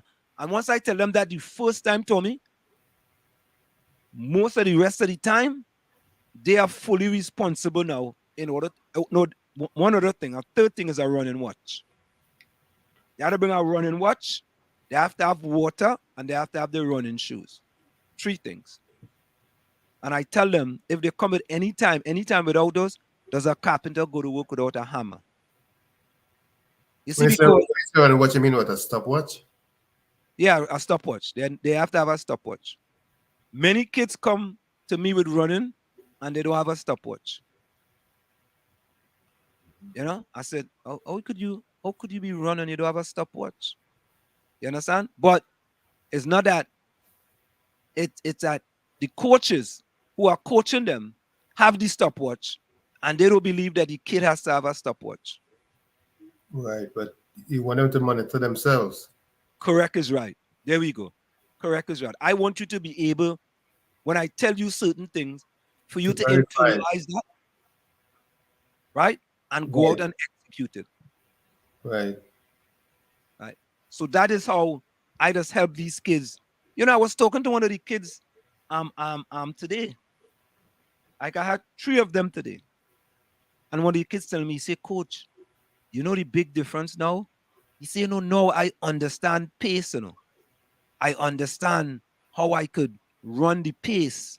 The pace is like, if I'm telling you a time for 200 or 400 or 600 or 800, he said, I understand it now. Before, I just used to go and run till I get tired. Right. Now I understand what pace is about. And just imagine, Tommy, boy. Tommy, there are so many kids in these schools that want to learn, They want to do their best, They're just looking for somebody to motivate them and inspire them for a better tomorrow. And that's how I feel about the students up in Mobile Avante. If I'm sure they don't go to school, all of them don't go to school not wanting to learn or being forced to go to school. Yeah. I'm sure there's a considerable amount of them who want to go to perform and do the right thing and have a better life. But if you go to school and your teacher don't care, and your teacher is, you seem to be in another land or in another world, what would happen? What would happen? You're an educator, But Tommy, to me, it is incumbent on the Ministry of Education to try to put the best teachers in those schools. Mm-hmm. Some of the best teachers, some of the better teachers, so to speak. No, it doesn't have to be the best, but some of the teachers that you think can make a significant impact. But also importantly, Tommy, the principal too. And Tommy, to me, in that kind of community, you have to send a male person in that community as a principal. Yes. Nothing against female, but I think you have to think about the community, the constituency, where the school is located, and you have to put the people there that are going to be very tough, and you have to have a male principal. Right. That's my thinking. People will say no, well, answer no, but it's Mova Lavantil. Yeah. It's Mova Lavantil. Trinidad Margo, welcome. Trinidad Margo says good night, everyone. Richard Rambo, yes, Wall Street. Under the PNM, a carpenter can work without a hammer, because they will thief the other person's hammer. Oh Lord. Oh God, Richard, all not easy. Richard say hi to Nadia and hi to Keisha. Richard only saying hi to the ladies. Getting like love, boy. No, my last daughter worked in the Newark system, which is a tough system, which could be compared to, in certain parts, to certain segments of it can be compared to, especially the inner city part can be compared to the mobile Avanti. And she said she had quite some challenging times, but based on how she's trained, she was able to motivate the students as much as she possibly can and try to get them in line when they keep stepping out. Yeah, yeah.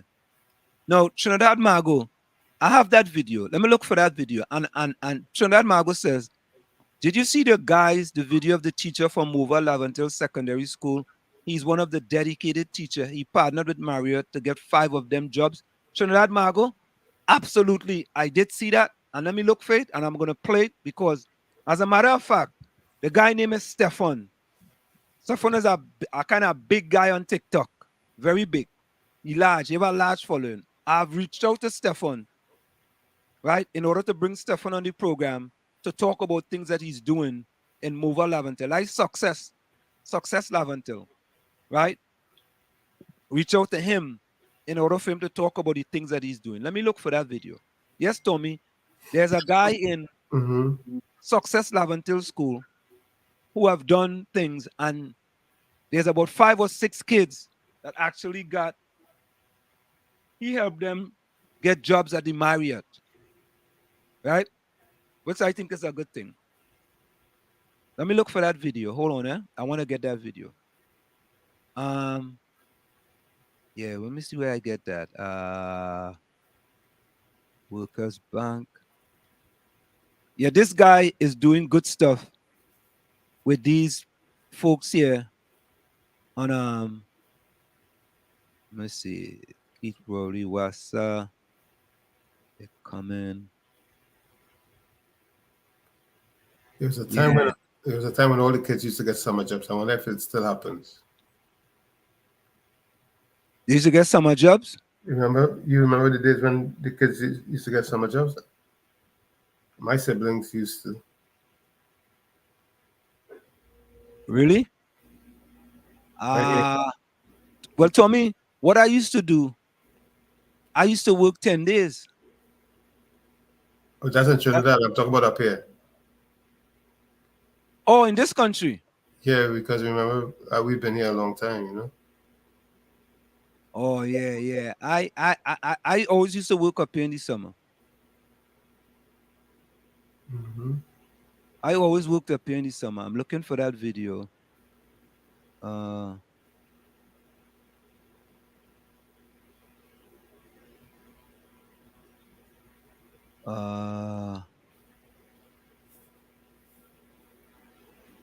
So, yeah, Trinidad Margot brought up a very valid point there. And I had the video in here. And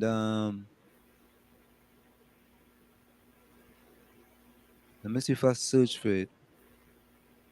If I'm going to find it. No, it's going back too far there. Let me see if I search on Laventil if I find it. LSVENENTILLE.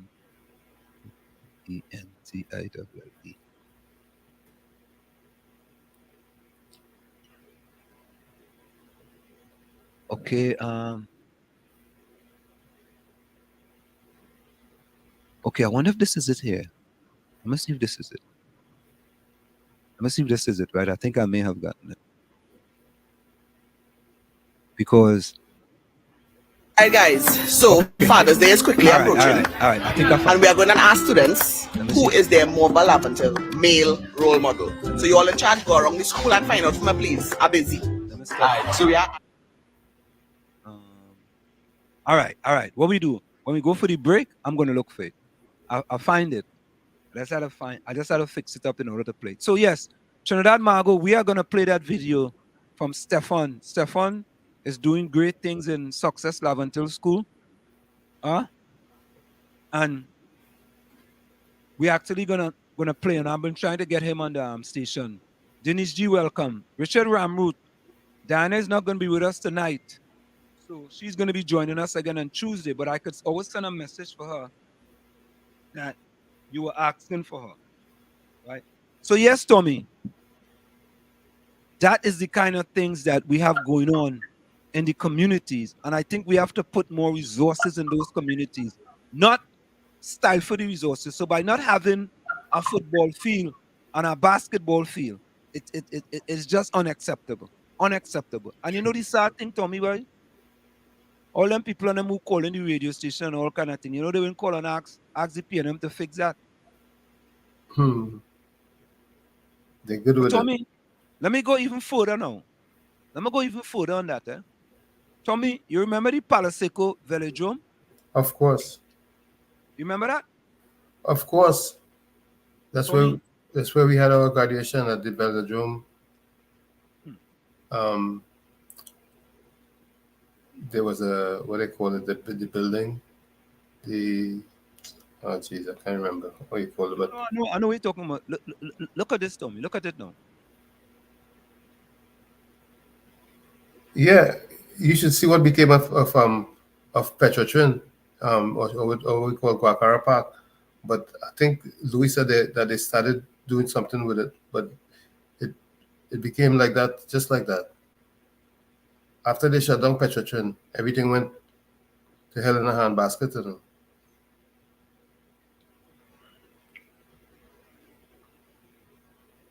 Yeah.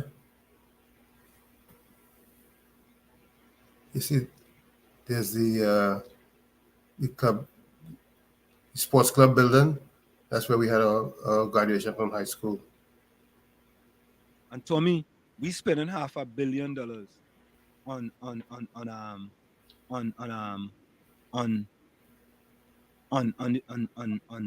the Red House. Yeah. Yeah, that's the seat of power, you know. Yeah. So I just get this here. Let me put this up. He sent Trinidad Margot, thank you. So she just sent me this. Let me put this up. She just sent me graduation at Mover Laventil Secondary School. I'm gonna put that up, right? Because these are the type of things we want to highlight here as well in the village. You know, we don't want to highlight all the bad that's going on. We want to highlight good things too that's happening, you know. And you know, it's sad to me that, you know, these schools are like, to me, it's not like if the kids don't want to learn, you know. You know? I mean, you think these kids are left for dead, so to speak, boy, not physically dead, but as far as academics is concerned, boy? Absolutely. You think so? Nobody cares. You think people don't care, Tommy? I'd like to see proof of caring.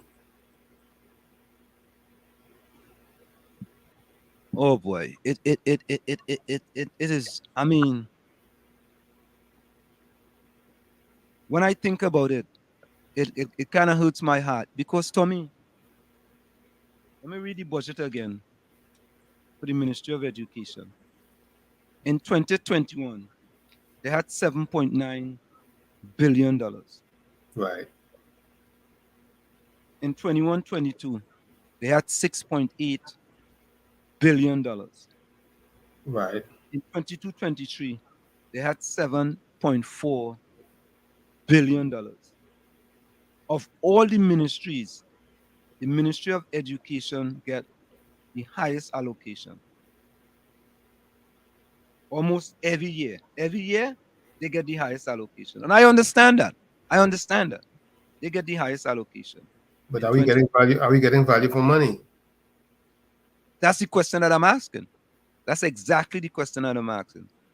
Are we getting value for our money as far as 7.5 billion is concerned? And that's the big question. And but Tommy, why are other people not asking those questions? I really don't think people pay attention to the details. You see, I think you're making excuses, man. no, people are not detail oriented, and that's the mark of excellence.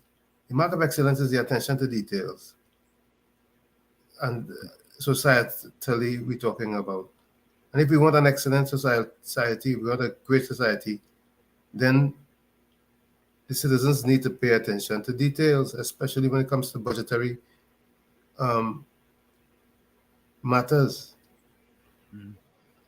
I don't know. It would take a renaissance. It would take a renaissance in the population to get people's mind focused on the things that are best for improved society. So I mean, Trinidad Margot, I want to agree with you 100%. 100%. This is what she says, and this is so true. Most just need encouragement and know someone is interested in their future. Most just need encouragement and to know that someone is interested in their future. Tommy, I've seen it, boy. I've seen it. You know, I mean, Tommy, and I like to use myself as an example, boy. When I came to this country, I didn't know how I didn't know how I was going to get to college. I didn't know that. I really didn't. And my high school coach took an interest in me. And he told me, he said, Anselm, boy, you could get a scholarship, boy. And if you put in the work, I will help you get there. And that's all I needed to hear, you know. And he kept on encouraging me. He kept on giving me, you know, we went and run in Madison Square Garden, Tommy.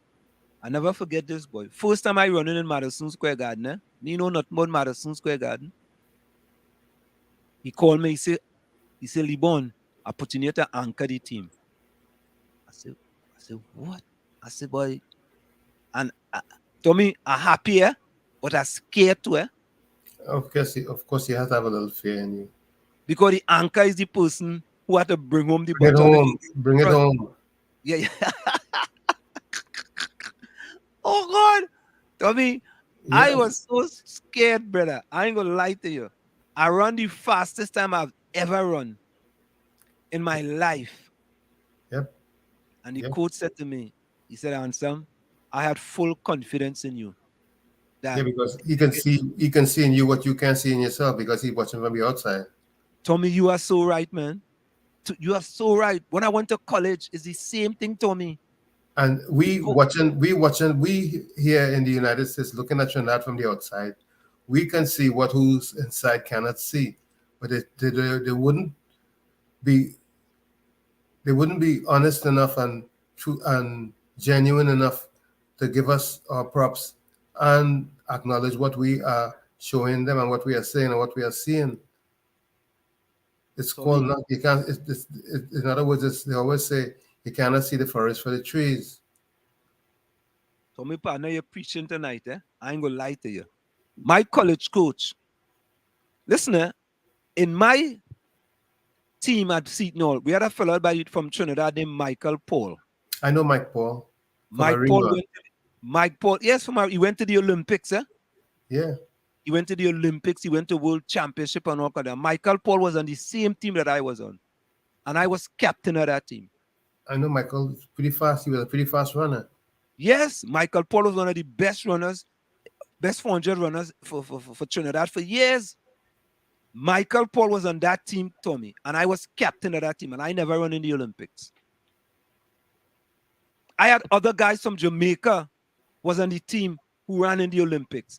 I had guys from Kenya who ran in the Olympics, guys from Nigeria who ran in the Olympics.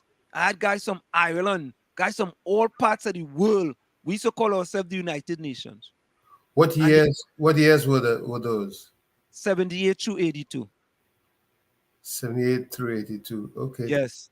Because when I went to Essex in 74. Paul went to Essex too, but he was after. I went to Essex from 73 to 75. I graduated in 75. So Paul might have been there after. Paul was there after. And they were contingent of Trinidad runners. Yes, Charlie Joseph was there. Let me tell you who was there. We had Cross, Richard. Yes, Richard Cross. Yes. We had Herman Marchand. Yes, Herman Marchand. I think We Horace had Stewart too. Horace Stewart. Horace Stewart. Yes, yes, Let me see. There's quite a few Trinidad runners were there. That was like a home for Trinidad runners for scholarship.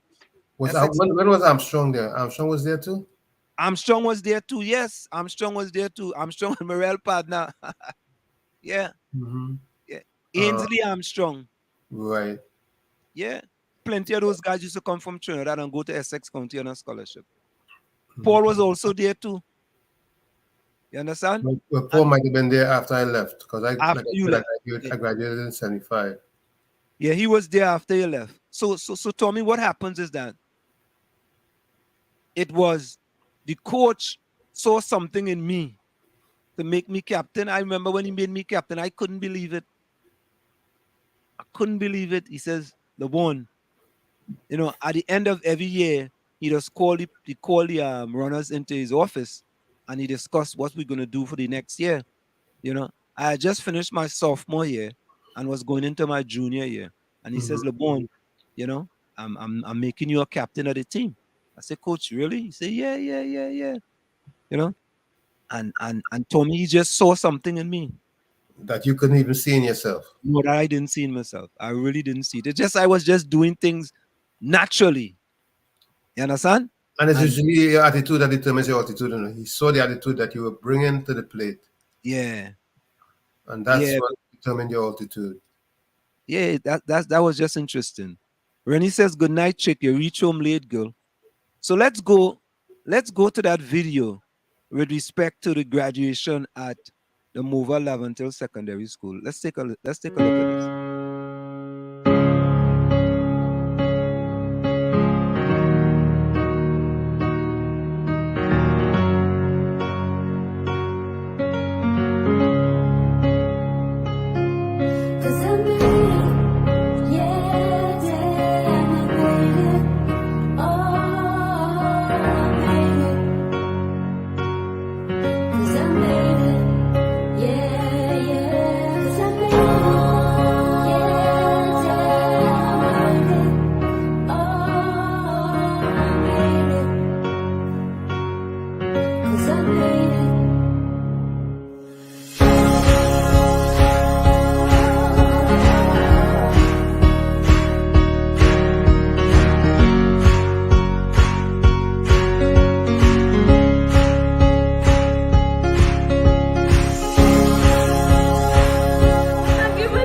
Margot, thank you so very kindly.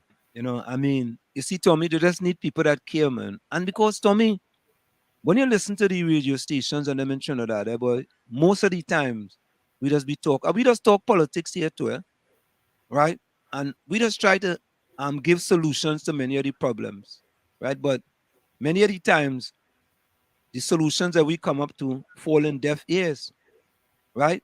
And one thing that we had just talked about, Tommy, remember we had spoke about the issue with respect to registration, right?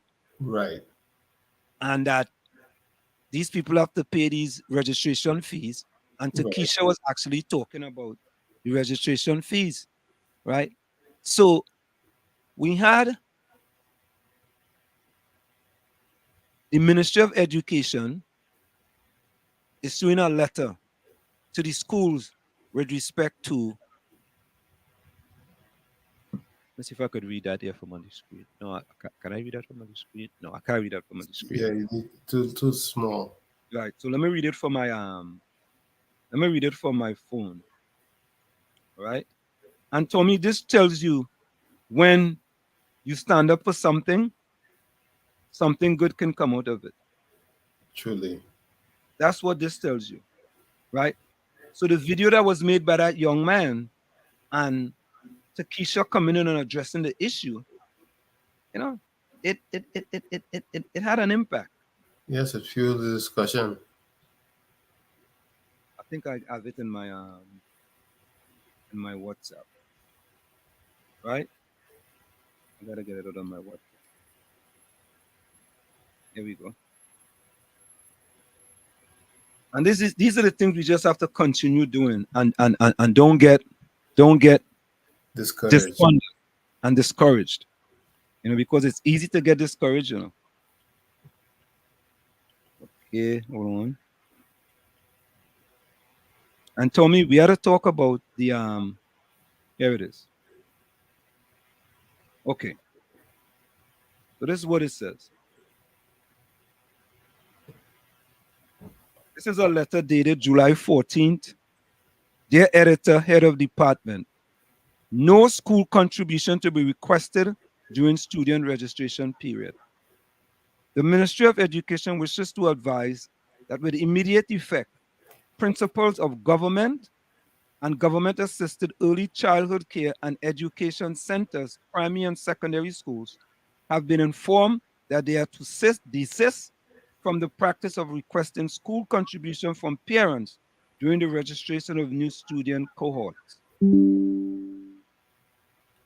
While there are no registration fees associated with public ECCE, primary or secondary school, a practice has developed over many years of asking parents to donate or contribute to the school as registration.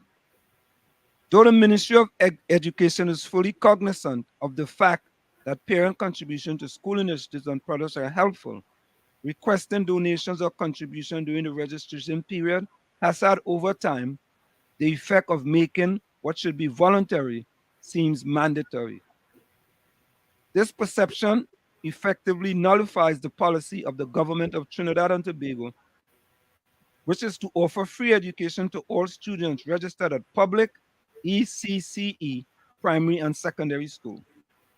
Due to the anxiety experienced by persons and the annual concern to the national population that this practice has caused, principals have been advised that these two processes are to be de-linked with immediate effect.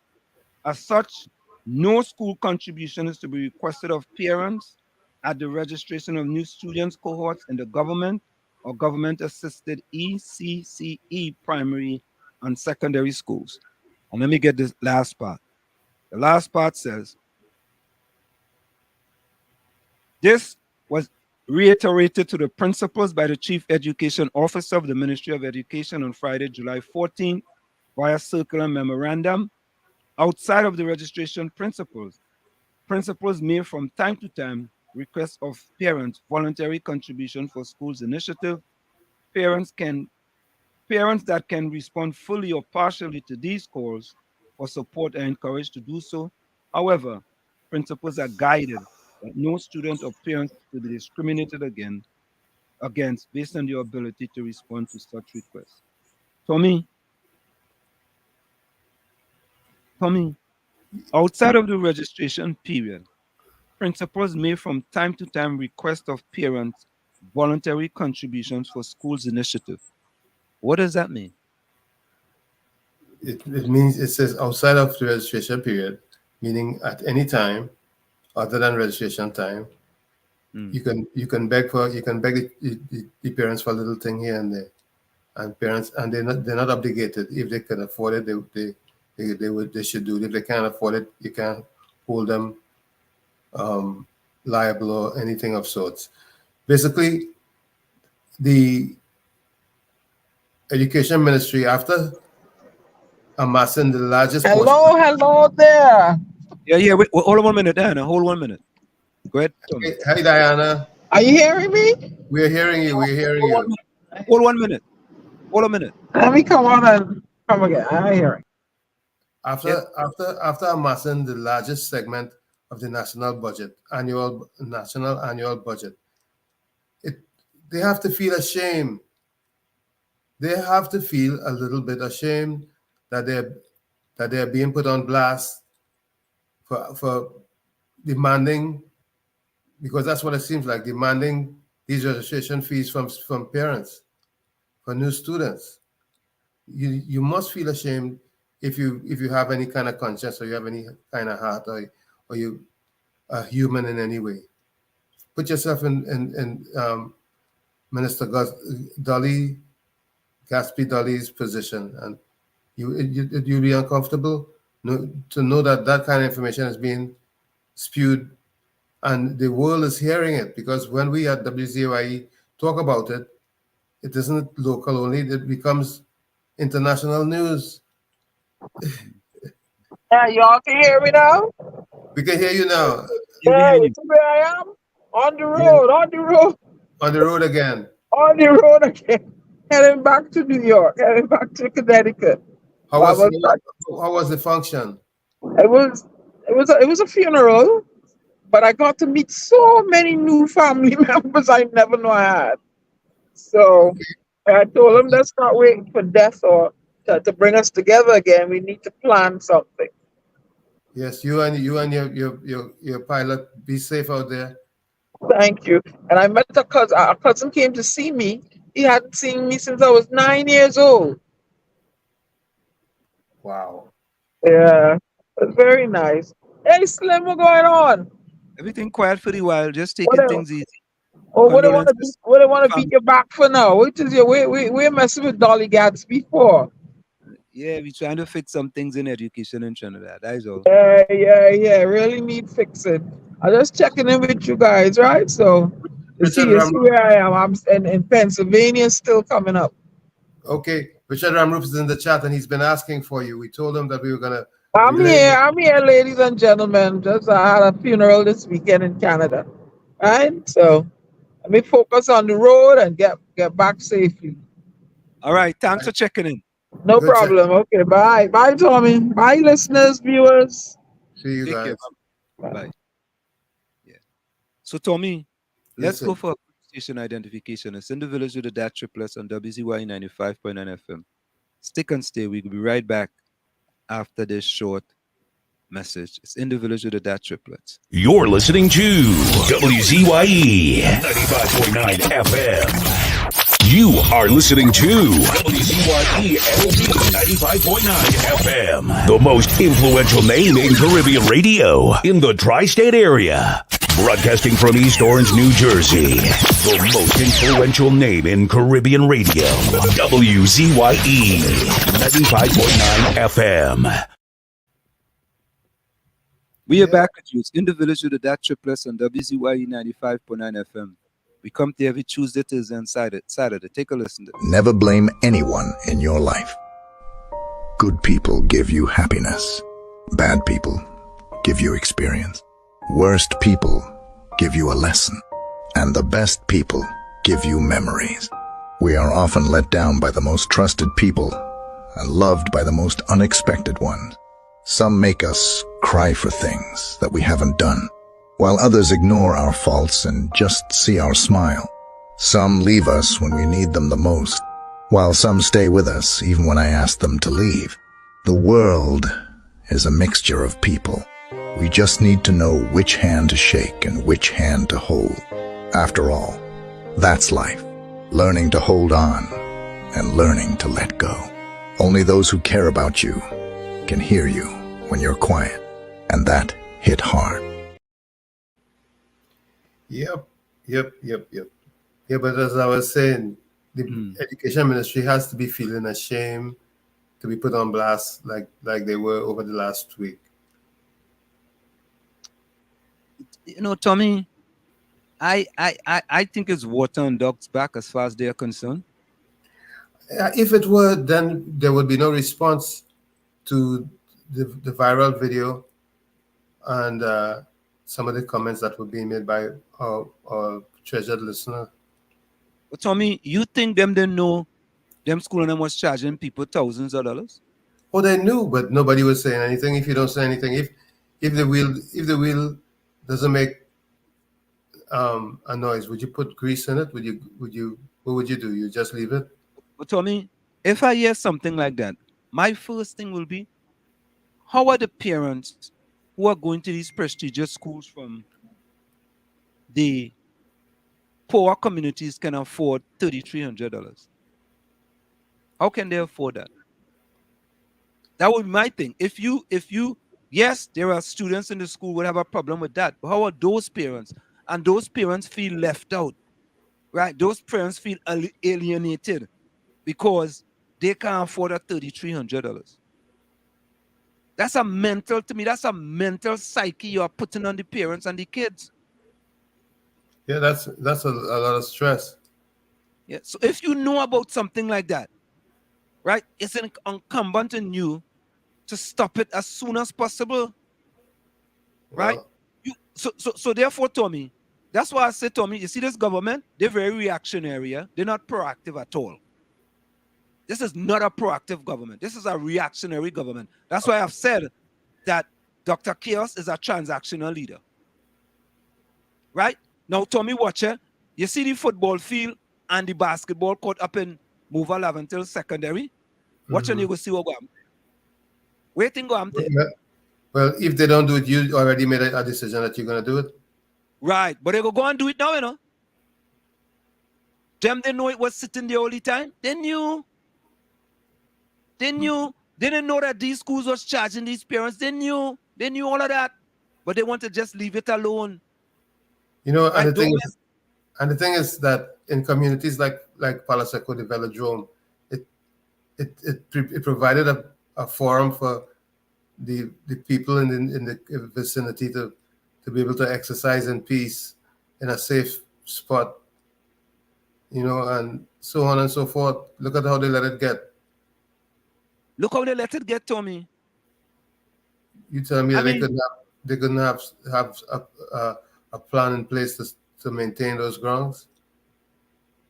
Tommy, you don't think they know that ground is in that condition? Of course they do. Heritage is responsible for all of it now, as far as I know. And that is the thing.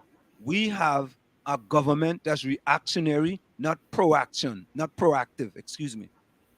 They are a reactionary government. Watch. Tommy, look at the procurement law. Look at the procurement law. They bungle it. They bungle it now. They had to call an emergency meeting in order to go back to change it again. They had to go back. They had to go back in. They had to call people. All they had to come back in now, right? Because we messed it up. Why? They mess up the local government election, right? They amended 2 parts. The legislation is sitting there in Parliament. They amended 2 parts so they can extend the councillors and the aldermen, right? They went to the Privy Council and the government lost. They had to call local government election. I mean, it day after day, reactionary, not being proactive. I think this is the video here with the Laventil students. Let's take a look. Know that I is a teacher that trying to make a difference in this world and in my little space where I'm at Mova Laventil Secondary School. I want to see how well I could influence the future, right? So you all would have seen, you know, the scholarships. You all would have seen what I did with the kids over the couple of years and whatever. They had a good graduation recently, a nice ceremony. They would have had their prom last night. I'm dropping a video for that very soon. And I want to change some futures. And I want you all to come with me as I change 6 futures as the final nail in the coffin of my class. They're done, they're gone, but the final nail in the coffin, the final cake topper, is changing these 6 lives. So come with me, let we go.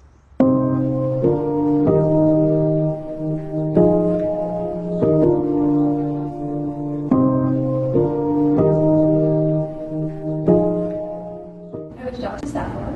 I heard about your stories. Of course, I want to interview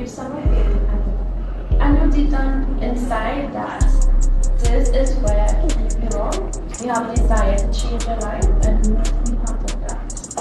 Yes?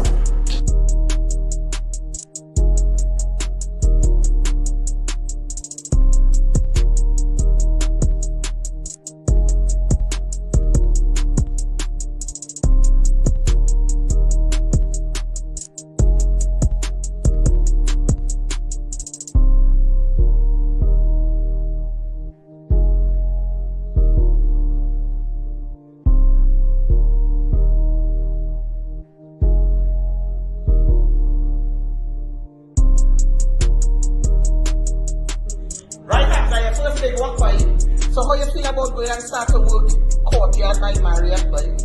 Feeling good. I just looking forward to the free meals and making more money, So yeah. Right, Matthew. So working courtyard by Marriott soon. What are you thinking? Talk to me. Well, I think that I can use this opportunity to really elevate myself and reach where I want to be in the future. Yeah, Aliyah. So talk to the people. They come to Marriott just now. You talk to them. So, I'm glad to come out and graduate and being grateful to get this opportunity to be in Marriott. And I'm looking forward to community with the stars and being grateful that I'm getting so much cash. Josh, talk to the people, boy. Talk to the people. I'm actually excited working in the hotel because it's a different experience. And I didn't actually have a job before, but this job here, I actually changed everything, and I have an opportunity right here where I can reach higher in life. So I'm really excited to work here. So of course, I get friends with the kitchen and things. Right, Crystal. I'm here to put you in the kitchen, Gil, and I know you like your belly. So talk to the people now. Yeah, once I'm in the kitchen, everything done. But you know you like to cook and things. So how you find this opportunity presenting itself now? It's come great at the important time of my life. Right, and you know you're going to mash it up. Finally, so I didn't get a big work, Gil. First of all, I would like to say I'm so grateful for this opportunity of getting a work at Marriott. The situation and the staff's already so nice. I can't wait to start. Yeah. So Kimberly, on behalf of the students at Mobile Secondary School, I want to thank you and the Marriott for providing them with this opportunity. I mean, you don't know exactly what you're doing right now, but you are charting a future. You are paving a future for them. And I just want to say thank you so much because you taking a chance on them. And for that, I am eternally grateful. I hope they do their school proud, Mobile Secondary School, and I hope they do the Marriott proud. So thank you so much once again. It's our pleasure, Stefan. Let's change some lives together. Yes, we change some lives together. So guys, that is it. I'm out. They get a graduation, they get a prom, they're coming for a walk now, so let them go and walk and do their thing and go on. That's the icing on the cake, Stefan, not the nail in the coffin. Yeah. You see what I'm Stefan, saying? right? Yeah. Stefan, I gotta talk to Stefan about being impeccable with his words. Yeah, I mean, you see, Tommy, and you know, Tommy, boy, we have them videos and they'll be saying down there for me to play. Sometimes videos just run out of time. And as Margot reminded me, you know what I mean? And I sent him a message immediately. I was trying to bring him into the program. You know, I hope we could still try to get him to come into the program. That'd be nice. That'd be nice. Yeah. You see, it only takes one person, you know, Tommy. Yep. It doesn't take 4, 5, 6, 7, 8. You will like 4, 5, 6, 7, 8 of them to come along, but sometimes it's only one person. Yeah, but it starts with one, and it may become contagious. Yeah, but it all it have to do is to start with just one individual. Mm-hmm. You know, and that's it. You know, that one individual start to do something. You know, so Tommy, you hear about the procurement fiasco, right? The procurement fiasco. Yes. And that they passed this procurement law, and then the government went out and didn't use the procurement law and just give out contracts without using any procurement because they felt was doing the summit. You understand? And when they were called to the carpet, they have to go back to Parliament now and amend the law. So let me read that for you. Yep. There's never a dull day in Trinidad and Tobago. There's never a dull day in Trinidad and Tobago. The Prime Minister says, if we don't amend the law, it will grind the government to a halt. That is the Prime Minister. All right. Hold on, let me see something here. Okay, let me get the article now. The article is, here we go. All right, so this is the article in The Guardian. Prime Minister, if we don't amend the law, it will grind the government to a halt. The government's recalling of the Parliament on Wednesday to amend the procurement law is necessary, or else that law's complicated processes, which make even acquiring toilet paper lengthy, could see its operation grind to a halt. We have to run the government ahead. So on Thursday, I've directed the leader of government business in the House of Representatives to recall Parliament next Wednesday. Prime Minister Dr. Keith Rowley told supporters on Thursday while addressing a PNM campaign meeting in Tonapuna. He said the government has realized there were issues in the law that he had instructed that Parliament be recalled from its current mid-year break. Rowley said the government would use its majority to make sensible amendments to the law so it can function in the public interest. Last Sunday, UNC MP Saddam Hussein called out Finance Minister Colin Bud on an exemption order from the procurement law on costs associated with visit of foreign dignitaries for 3 months. Imber defended the order and another for the judiciary issues, saying it was necessary for the CARICOM summit to be held, and lamented the law's lengthy process. The opposition intends to seek legal action on the issue. Rowley on Thursday said the government went to Parliament twice trying to make the law more usable and practical, but the opposition accused them of watering it down. So Tommy, what happened is that the government broke the own law. Government broke the law. It's that simple. What's new? The government broke the law. And you have to go back to Parliament to amend the law because you break the law. Right? It's just like with local government election. Right? You went and you amended 2 parts of, right, the local government elections. And you extend the aldermen and the councillors. And then they take it to Privy Council and then you lose. And you have to call local government election. So it is a mess. It is a mess. Nothing new. But Tommy, I want you to listen on this one, since we're talking about local government election. Tommy, I don't understand how you could tell the population the August 14th local government election is on local government reform when the law has already been passed in Parliament, and all you need to do is to send it to the president for her to sign it and make it law. Listen to the Prime Minister. I want you to listen to what he says. Listen. 19 of them, not a single vote for local government. On that fateful day, 2 of our members were out of the country. One, Minister of Education, Gatsby Dolly, and the other one, Stuart Young, on government business. Thankfully, you gave us 22 seats. So when 2 were out of the country, 20 were in the Parliament. And the 20 of them voted for local government reform. That is... Tommy, did you hear what the Prime Minister said? Of course. They voted for local government reform, right? Listen again. 19 of them, not a single vote for local government. On that fateful day, 2 of our members were out of the country. One, Minister of Education, Gatsby Dolly, and the other one, Stuart Young, on government business. Thankfully, you gave us 22 seats. So when 2 were out of the country, 20 were in the parliament. And the 20 of them voted for local government reform. That is why,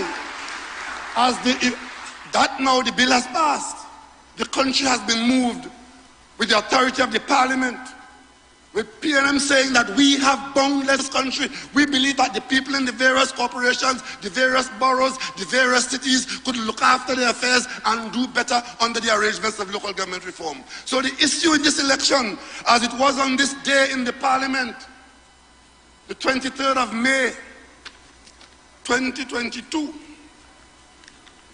on that day, the vote was taken. The UNC voted against local government. The PNM voted for local government. Tonight I'm inviting the country. You have no vote inside the parliament. They had one. That's how they used it. Politicking, electioneering.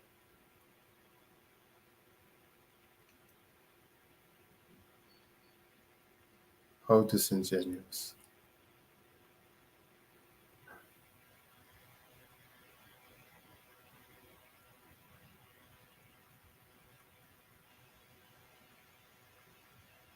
So Anselm. Tommy. What? Yes. Did you hear what the Prime Minister just said? Yeah. So local government reform is already passed, right? He says since 2020. May. Since May 2022. That's a year and how many months now? So what am I voting on August? What am I voting for on August 14th? He said local government reform.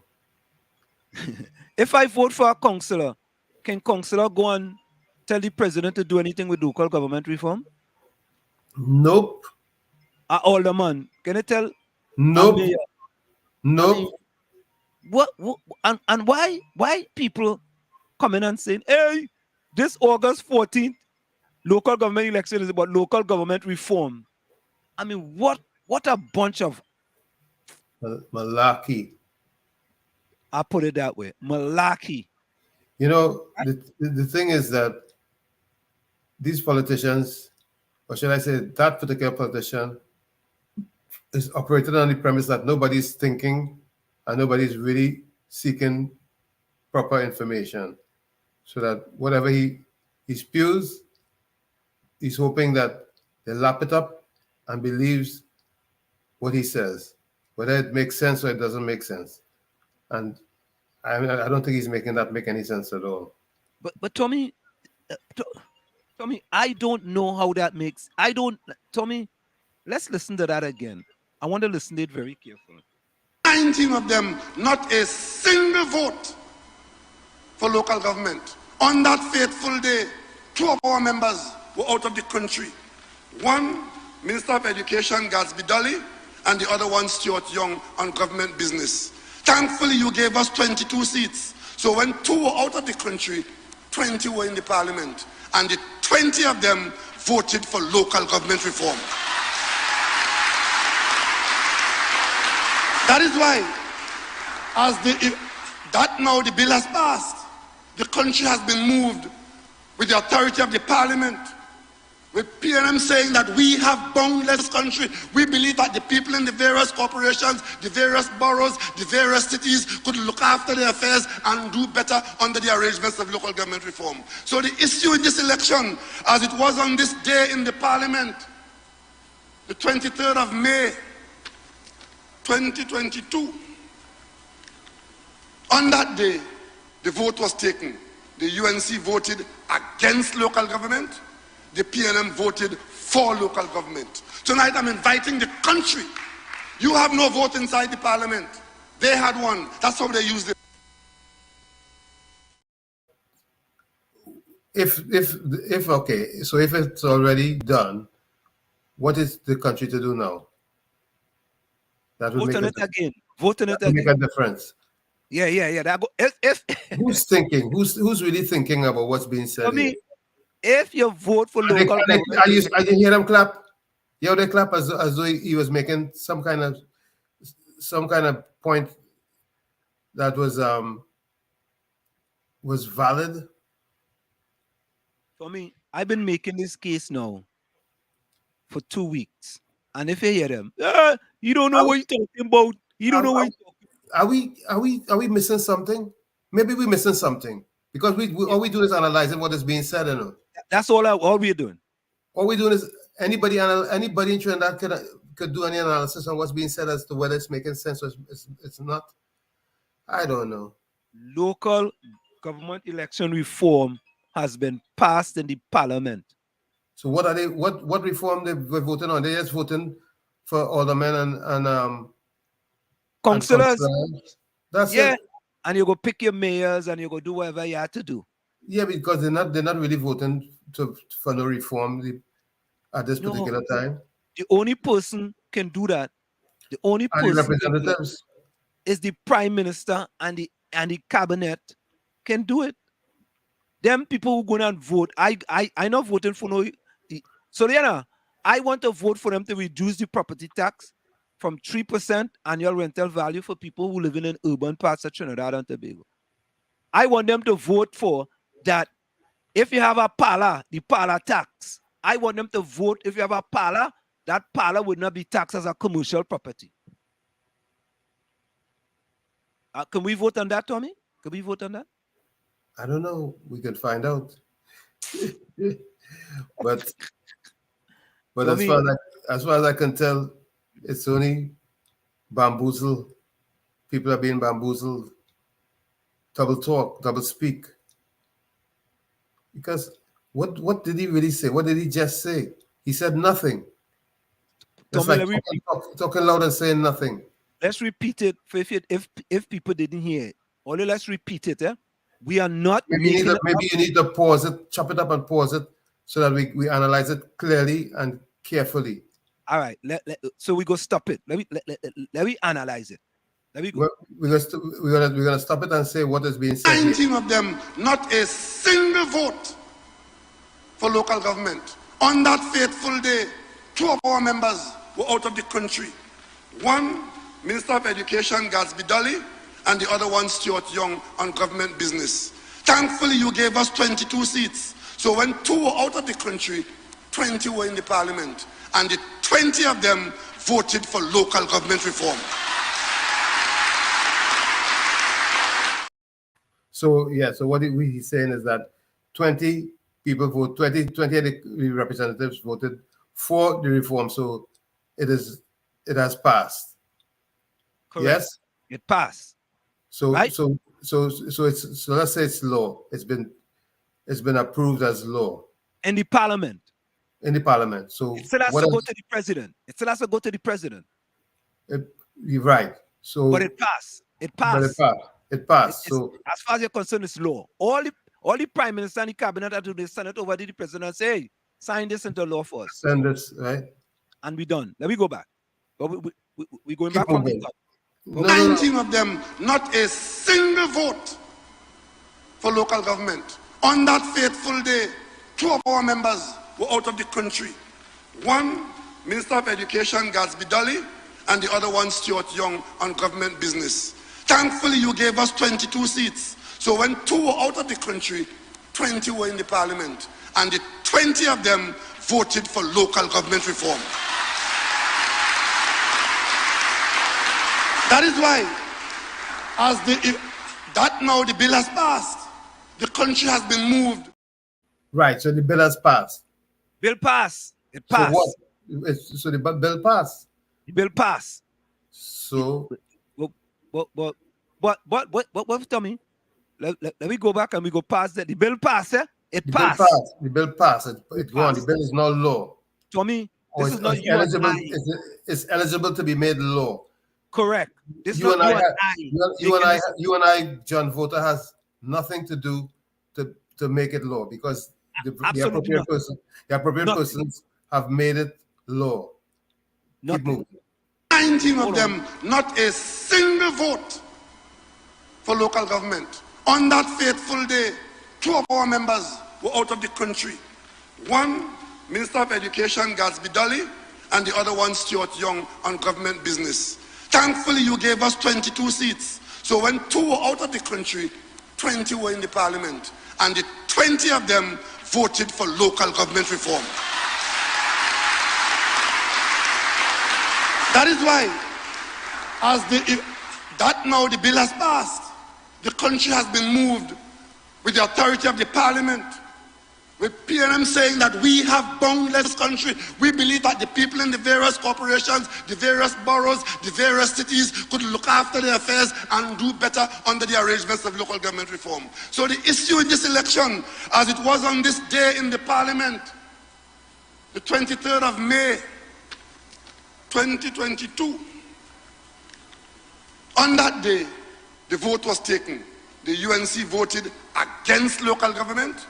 The PNM voted for local government. Tonight I'm inviting the country. You have no vote inside the parliament. They had one. That's how they used it. So what their vote is going to do now, are they getting, is local government on the referendum or something? Or is there something in the voting that says you're voting for local government or against it? Why isn't he telling us what are some of the improvements that were made to the local government charter or laws or whatever it is that they passed? Why aren't we hearing about that instead of just general politicking? But Tommy, the people not voting on no local government reform. No, they're not. They're not voting on that. That bill already, that horse already bowled the stable. And tell us what some of the reformation is. Well, I mean, property tax. That the corporation will collect the property tax instead of it going to central government, right? The corporation are responsible. You tell the thing that he'll be talking about that. Nah, you can't talk about that. Who you gonna talk about that? Because if you talk about that, people go ask him about the 3% that them poor people have to pay. And the people down in Westmoreland have to pay the same 3%. Them don't want to talk about that. And the pala tax. And they don't want to talk about the pala tax. How you gonna talk about that? So you had to buffle these people into making them think that this local government election is about local government reform when the bill already passed. I feel it's more confuffling, you know. Well, buffle and confuffle. Yeah, because you had to convince them and con them at the same time. But Tommy boy, I don't know how people could fall hook, line, and sinker for that garbage, you know. Because he's talking loud and saying nothing. He's saying nothing. Talking loud and saying nothing, and that's electioneering. Tommy, no, I let me take that back. He's taking the people for fools. Because he's telling you, he's coming before you and telling you the bill passed. And when come August 14th, you have to vote for local government election reform. And the bill already passed. He coming and tell you that in front of your face. He ain't hiding it. He's telling you. Will you finish with the recording or there's more? No, that is it. Okay. That is it. What is that about? They're not gonna like us, you know. They're not gonna like us, you know. I'm sure many of them listening to us are probably cussing all kind of bad words when they hear what we are saying. Yeah. Because it makes no sense. It makes absolutely no sense. None. And so I asked them a question. I said, listen, if a bill already passed in the parliament, right? Whether the UNC abstain or they don't abstain, nothing they could do, right? Why am I going to vote on that bill again if it already passed? And what is the point? What are you saying? What point you're really making? But Tommy, let me say this. Let me ask a question. Let's say the UNC win 8 corporations and the PNM win 6. What difference is that going to make with respect to local government election reform, local government reform? What difference? Nothing. Because what's past is past. What's law is law. Whatever they change the law to say, that's what it says, and that's what it is. And that's how I look. That's how I look at it. You telling me that this election is a local government election reform, right? So therefore, if I win, means to say I am able to make certain changes, right? No, you can't. No, you're not. You can't make no changes because he's saying that. Oh, I can't make no changes. You tell me the law is passed already. But you tell me this is about local government election reform. What you gonna reform? How? Why? Well, I should be able to go to the parliament and tell them change certain things in that bill. My councillor should be able to go to parliament and tell them, listen, you see that we have in there, or they have to change that. Councillors make law in parliament? So they can't go and tell the prime minister and the MPs in cabinet that they need to change certain things? Has that ever happened? No, what I think isn't it in this part of what the prime minister is telling us, this is local government reform. Okay. I mean, that's what the man telling us. So if it's a reform, that means to say you can change some things. When you vote for that, you could, this has caused you to change some things. Yeah, change what, your mind? Yeah, Richard, what is the question, Richard? What is the question? Captain Singh, how are you? Boy, I don't know, boy. I don't know, boy. I just trying to figure out what sense we are making out of this particular statement, these statements that are being made, and people are clapping because something spectacular is happening or has happened and is about to happen or whatever. I don't know. Told me they would say we against the PNM. No, what we're doing is that we're trying to analyze what's being said, if it's making sense. And it didn't make no sense. It's that plain simple. The maths in Matson. Maths not Matson. The maths in Matson. It in Matson. But Tommy, I want to move on to something that happened to Errol Fabian. Yes. Go ahead. Right? And Errol Fabian seemed to be fed up with what's going on in the country. And I mean, I will never want to be in that position that he felt when he felt violated. For the third time in this year. For the third time, man. And I mean, well, it just seemed like there's no end in sight with the way things are happening in Trinidad and Tobago. And to me, I'm a person who like to look at the murders, but I think we are 312. Let's listen to Errol. Hey, how are you going? Listen to me now. It's a good thing I live in Trinidad and Tobago, you know, because my home was only broken into twice so far for the year. In other countries, it was simple. In other countries, it could have happened 5 or 6 times already for the year, you know. That's the way some people like to do it, compare us to the worst instead of comparing us to the best. So my home was burglarized this morning. Of course, there's video footage of the guy, but all those cameras do is give us movies of our loss. The man managed to relieve me of my whacker, Craftsman toolkit, another toolkit with all the tools that I use regularly, angle grinder, drill. And you know, it's only when you go along over the next couple of days I'll realize, oh, and this too, and oh, and that too, you know. This is sad, and I don't mean to make it something political, but there's no help in sight from our security services, none whatsoever. I'm here at the St. Joseph Police Station to make the report, and these officers, I know they give it their best out there, you know. But the system they're working in needs some transformation. This is it overbearing. I said to my sons this morning, I think I've done with that. Because I have my tools, because I repair and maintain all of the things around the house and at the station. Doors to build, cupboards to build, beds to build, different things to do. I really work myself because that is a way of me making a saving. But if I had to replace the tools 2 and 3 times for the year, and those tools are very expensive. Now the last time a viewer was so kind to give me a jigsaw, and they didn't take that jigsaw, so that's a blessed jigsaw. And I'm not asking anybody to contribute to tools. It's okay, I don't want any contributions from anybody.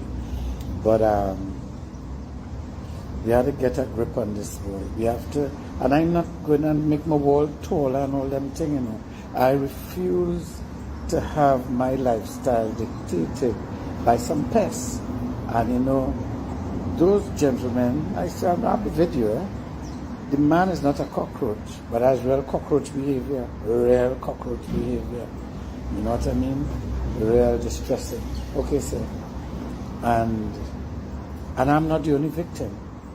There are thousands or tens of thousands of victims already for the year. I tell you, I get touched twice, clean out. Well, I get touched 3 times already for the year. Because one time a bad German Shepherd, and I put out in for the God with the German Shepherd. So I know a lot of you don't see this as anything that is really alarming. But it is alarming when you look at the numbers. And what is even more alarming is that you keep putting a failed administration to get us out of what they got us into. Guys, we had to move the front. I'm sorry to bring it down to politics, but we have to put different people. Morning, sir. We have to put different people, because these guys, they don't have the shit together at all. There you go, Tommy. Mm-hmm. And I seriously wonder if you put different people, if the attitude of the law enforcement is going to change. Because I think the service that we're getting from our protective service is probably most questionable at this particular time. Even if let's say we were to put the NTA in local government as the predominant force, do you think it would change the policing? Honestly? Well, Tommy, I think that people are so fed up with what's going on now, that they rather take chances now. I agree that they rather take chances. I agree that those who are managing our affairs aren't doing a good job. But I'm seriously wondering if the attitude of the citizenry has to be the main focus for change. I just feel that I don't know, boy. I really at a loss for the way things are going, And there was a message put out today by the commissioner of police. There was a message put out by the commissioner of police. Let me see if I have that here.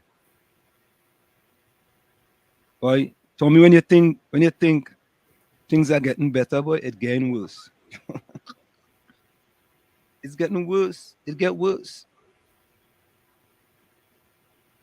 Okay, here it is. Clyde Weatherhead says, oh, this is it here. You curly can't read it if I put it on the screen anyway. Let me see. Okay, Clyde Weatherhead says, the COP has broken her silence. She understands the need to account to the public, but according to her, directing the activities of the TTPS stakes presidents. Rivalry, quote now, quote, rivalry among members of individual gangs and alliances being formed between breakaway groups resulting in a fight for turf. Give us the information to make a timely intervention. The life you save could be your own or that of your loved one. According to the commissioner, for the 6-month period, January to June 2023, Trinidad and Tobago recorded 286 murders. The average for the last 10 years was 257, with the next second highest being 278 in 2018 and 259 in 2022. That was the statement by the Commissioner of Police. That means we're heading for one of the highest years right now. We're on track for one of the highest years. Is that simply not what this Correct says? is right. Correct is right. That's what it is. Yep. Yep.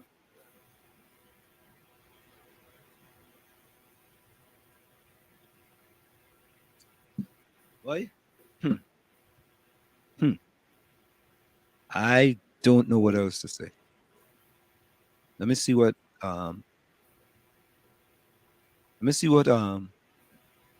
Richard is saying. The question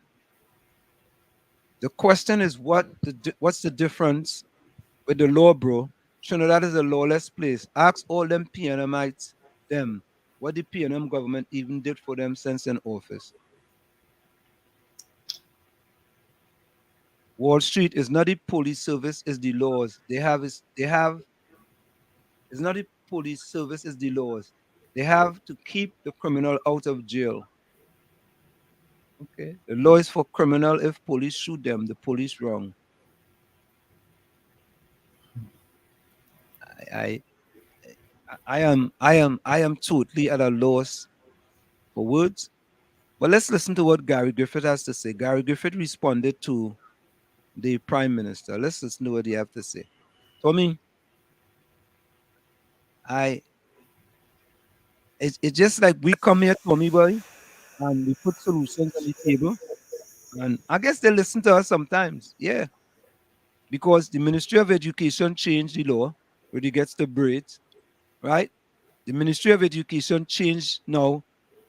They're going to change the policy regarding registration fees, right? So at least they're getting some things done. Let's listen to Gigi, right? So in the last a few months ago, the Prime Minister spoke and was concerned that the opposition leader was only saying Paris. But it seems that Keith Rowley has now picked up the road march with Gary.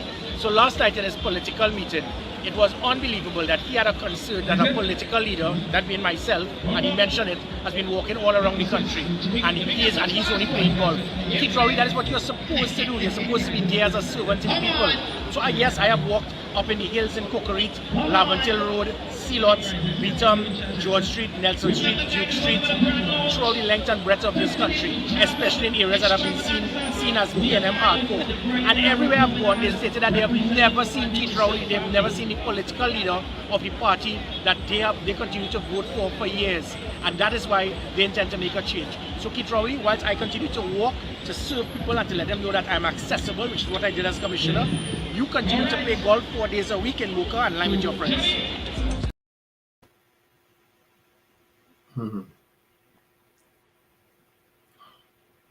But Tommy, for real, when is the last time you see Dr. Rowley walking anyway?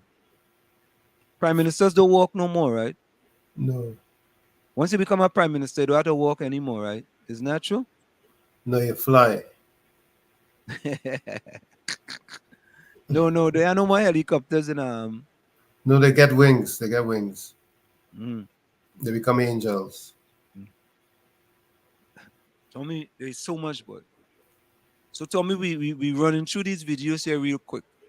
Tommy, there was a situation in Tobago, and it seemed like if they have a person in Tobago who's trying to defend the central government. His name is Senator Hislop. Have you ever heard of him? I never heard of him. Not that Hislop. We heard about Shaka Hislop, but we never heard about that. Yeah. maybe that's family too. That could be because there are many Hislops across Trinidad, and if he's from Tobago, that might be he might be a member of the Hislop family. Well, you would tend to think a lot of people who ain't eating the food they were eating before is going to have a tabanka.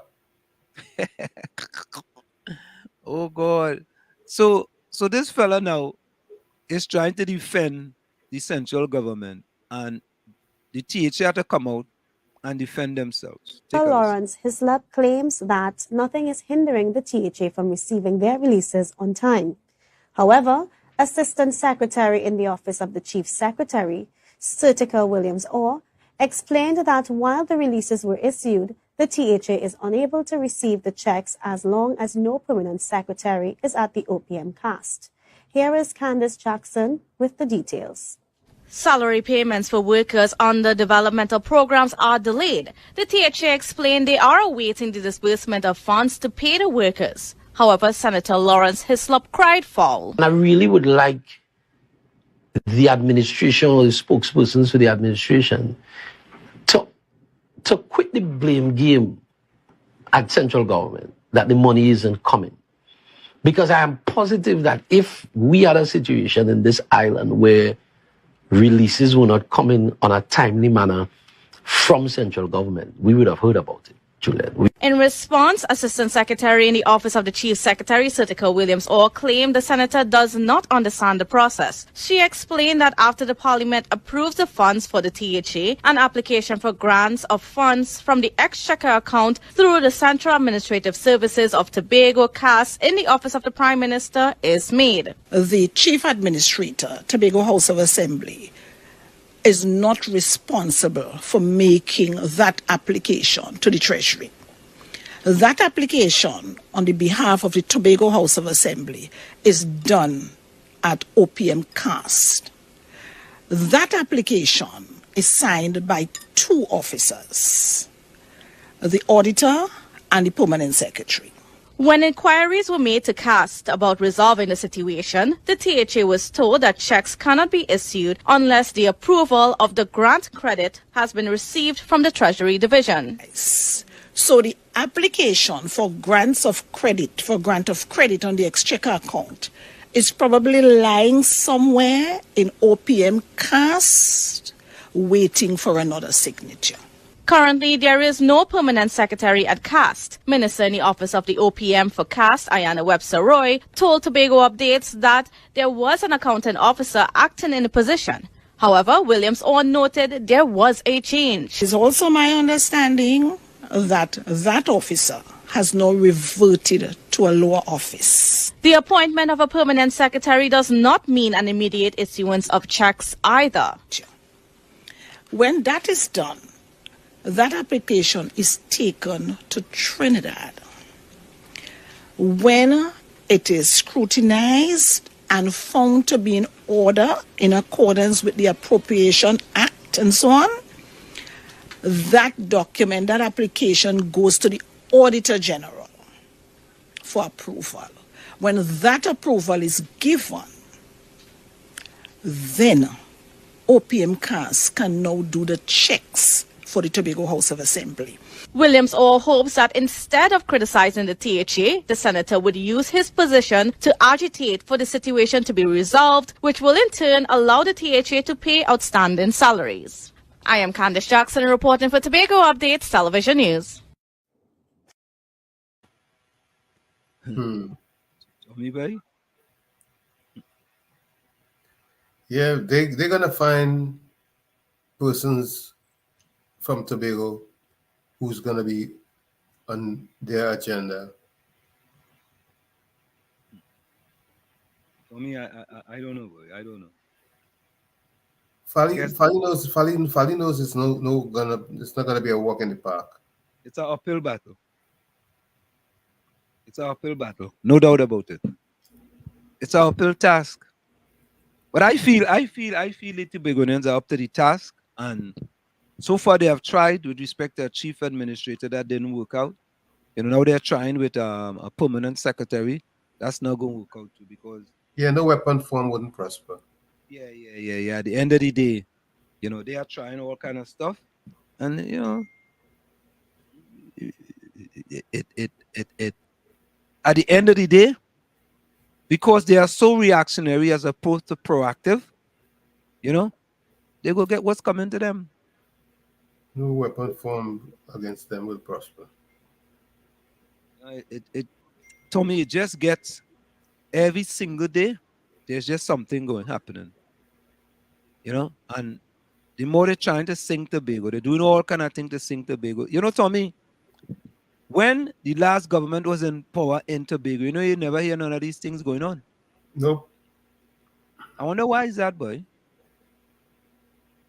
You have an idea? I don't know. It takes brighter minds than yours and mine. Oh God, boy. I think it's some affiliation to the RPNM. I think it's something like that. Mm-hmm. It's just, Tommy, I have this video here. You see what happened with Digicel? Yes. Yeah. It's crazy, right? I mean, this guy might lose the company because them American bondholders, is calling in. Yeah, well. Because he can't pay. Well, he went out 210. Out on a limb.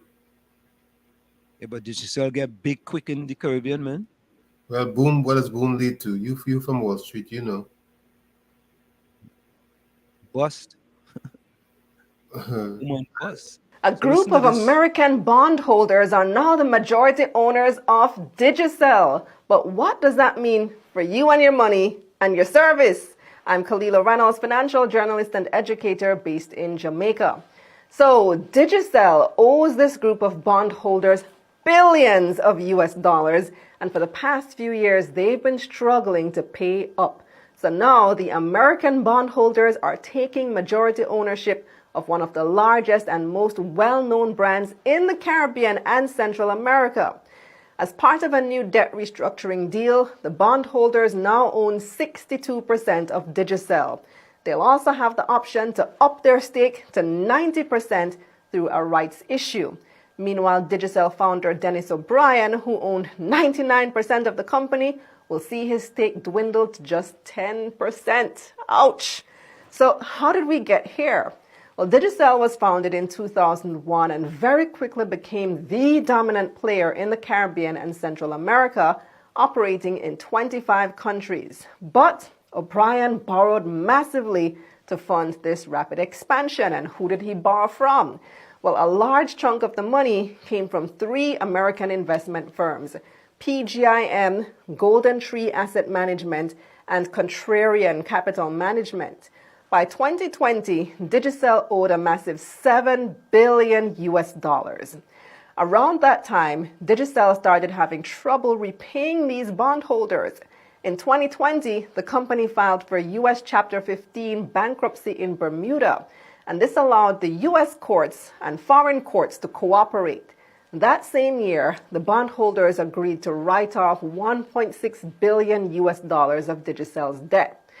After that, the company sold its operation in Papua New Guinea, and things seemed like they were turning around. But then, their operations in Haiti went to crap when Haiti's president was assassinated in 2021. Plus, the global economy took a nosedive because of the pandemic and rising inflation and interest rates. So that was another hit. So Digicel pretty much ended up right back where it started, owing billions of dollars to bondholders. Cut to July 2023, which is right now, and Digicel has another debt restructuring deal. They reportedly agreed to give up an initial 62% stake in the company to bondholders in exchange for writing off another $1.7 billion US of debt. I've seen reports that their debt is now somewhere between 4 and 5 billion USD. And bondholders, like I said earlier, could increase their stake to 90% as they will be allowed to participate in a $110 million rights issue. But that depends on the outcome of the bankruptcy filing in Bermuda. The agreement will also see Dennis O'Brien's stake in Digicel fall to just 10%, but he'll still have a seat on the company's board. Now, despite all of this, Digicel execs say that the company's fundamentals are still good and it's business as usual until the deal is finalized. So what do you guys think of all this? Do you think the new American owners will change things up or try to sell the company? Let me know your thoughts in the comments. Go to the link in my bio and tap newsletter for money news like this straight to your inbox. Let's get this money. So what do you think the new owners are going to do, Wall Street?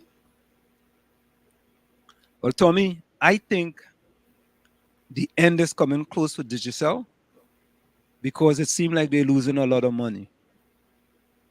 And one of the ways you can start to make money, maybe Trinidad might be a cash cow. I don't know. Maybe Jamaica might be a cash cow. They might close down offices in a lot of these Caribbean islands and scale back, because they have spread themselves very, very, very quickly across the Caribbean, and they became very dominant. So now at the end of the day, and not only that, but they got to start to cut staff too as well. Yep. So, I mean, I don't think this is a good situation for many employees in the Caribbean who are currently employed by Digicel. And this could have a drastic effect. So they are going to have to look at the books and see which of these countries are making a lot of money. They're going to have to cut back. And this guy going from like a majority holder to basically a minority holder. That's what he's going to become with 10%. Yeah, he's a minority holder. I mean, you could sit down on the board, but you can't tell them fellas what to do. Them fellas own 90%. They go tell you what to do. And if they're ready to kick you off, they could kick you off. Yep. And they can literally sell the company and pay you off. Correct. Right now, it's 10% of, let's say 10% of 10 billion. In the future, it could be 10% of 5 billion. Right. After they have all this restructuring. So, I mean, a lot is left to be desired. And, I mean, Digicel is a big competitor to B-Mobile and a lot of other companies in the Caribbean. So I don't think Digicel is going away anytime soon. I think they're here to stay. So, Richard, put closing comments in the chat. Trinidad Margot, Rennie, Victoria Morris, Capiza, Nadia, Takesha. I didn't see Eugene tonight. Put closing comments in the chat. We're going to go for a quick station identification and we'll be right back after this. Stick and stay. It's in the village with the DAT Triplets on WZYE 95.9 FM. Stick and stay. We'll be right back after this short message. You're listening to WZYE 95.9 FM. You are listening to WZYE 95.9 FM, the most influential name in Caribbean radio in the tri-state area. Broadcasting from East Orange, New Jersey, the most influential name in Caribbean radio, WZYE 95.9 FM. Well, Tom, we are back with you. With the DAT Triplets on WZYE 95.9 FM. I think, Tommy, we just have to wait and see what happens now. We have to wait and see what happens with the procurement law in Trinidad and Tobago. They have to go and make some amendments to that law. Wait and see. We wait to see what happens on August 14th with that local general election, which has nothing to do with local government reform. Anybody voting for local government reform. And so, Tommy, before you go, do you have any prediction for the local government reform, local government election? I think it's still a bit early. I'm gonna tell you. I'll tell you soon enough. By early August, I'll tell you what my predictions are, because by then I'll have a better feel. Because Trinidad people are very finicky, as you know. Okay. So I think yeah, there is still a lot can happen between today and the 14th. And also, Tommy, you see the issue with there was some issue they brought up with Gary Griffith and um his relatives being put on the thing for alderman. You see there? Yeah. Tommy, you think that's an issue? Those are non-issues. That's what I said, man. I'm like, an alderman makes like $4,300 a month, and them making that a big issue, boy. Those are non-issues. I mean, I'm like, okay, really, boy? And they could only pick, I think they only had to pick 4 out of these 16 or 15 for alderman if they win 25% of the votes. The thing is that those are distractions. Because what you have to look at is the fact that you have relatives of representatives making millions, maybe billions in state contracts. They don't want to look at that. There's just a lot of distractions going on with this whole thing, as opposed to meaningful and sensible discussions. Well, Tommy boy, I hear you. I hear you. This is my closing comment for the night. Let me get it here. Let me get my closing comment. This is going to be my closing comment for the night.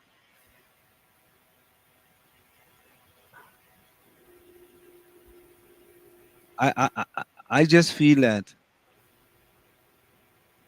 in Trinidad, boy, we're in a bad place. We're in a bad place in Trinidad and Tobago. Found it? Hold on. Yeah.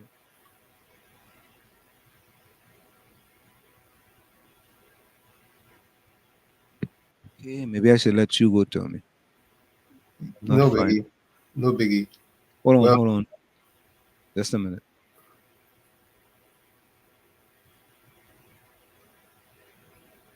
Yeah, it should be here. Hold on. Oh, here it is. Okay, this is my closing comment for the day. You know, I just glossed over it.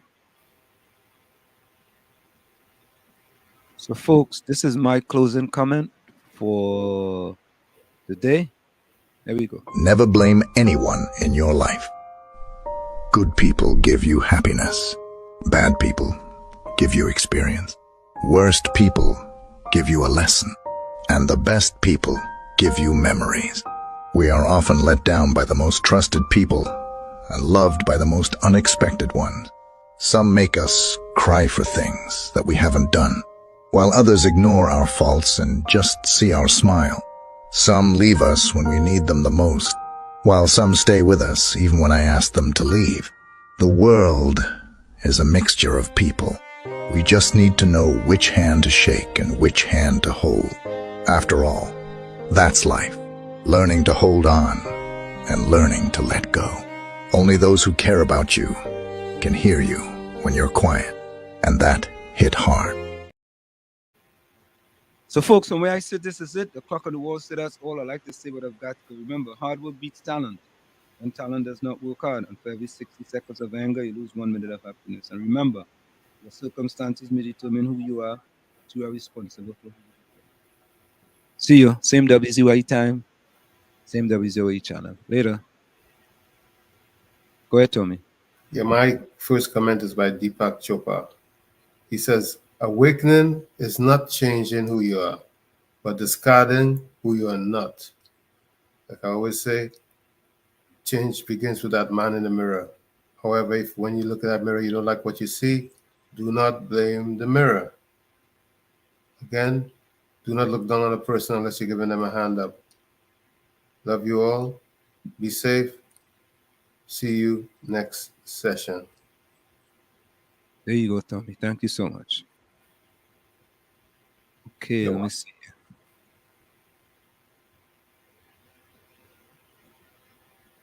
Okay,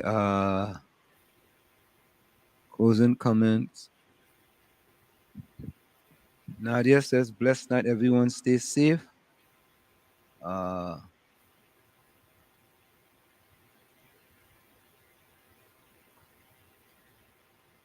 Okay, I think that's it for the night. So we're gonna go out with Karina Shea Whirlwind. Take care, folks. See you next Tuesday. Bye-bye.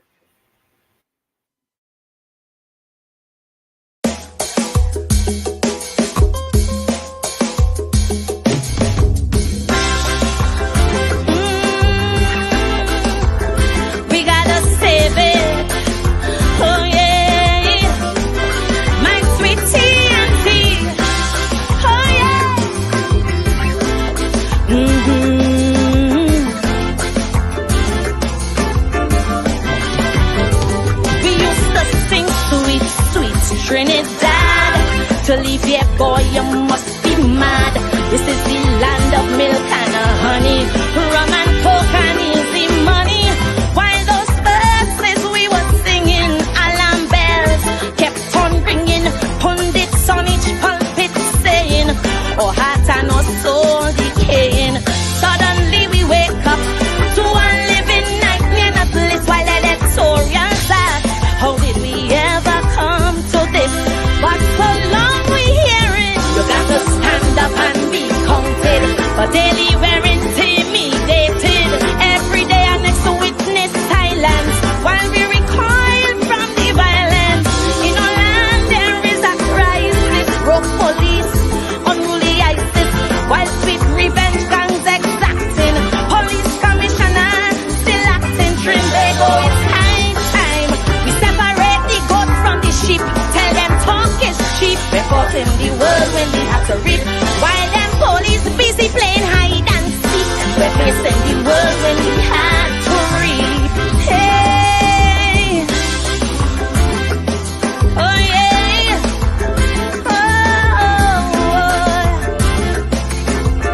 save our land, Trinidad and Tobago. Oh yeah,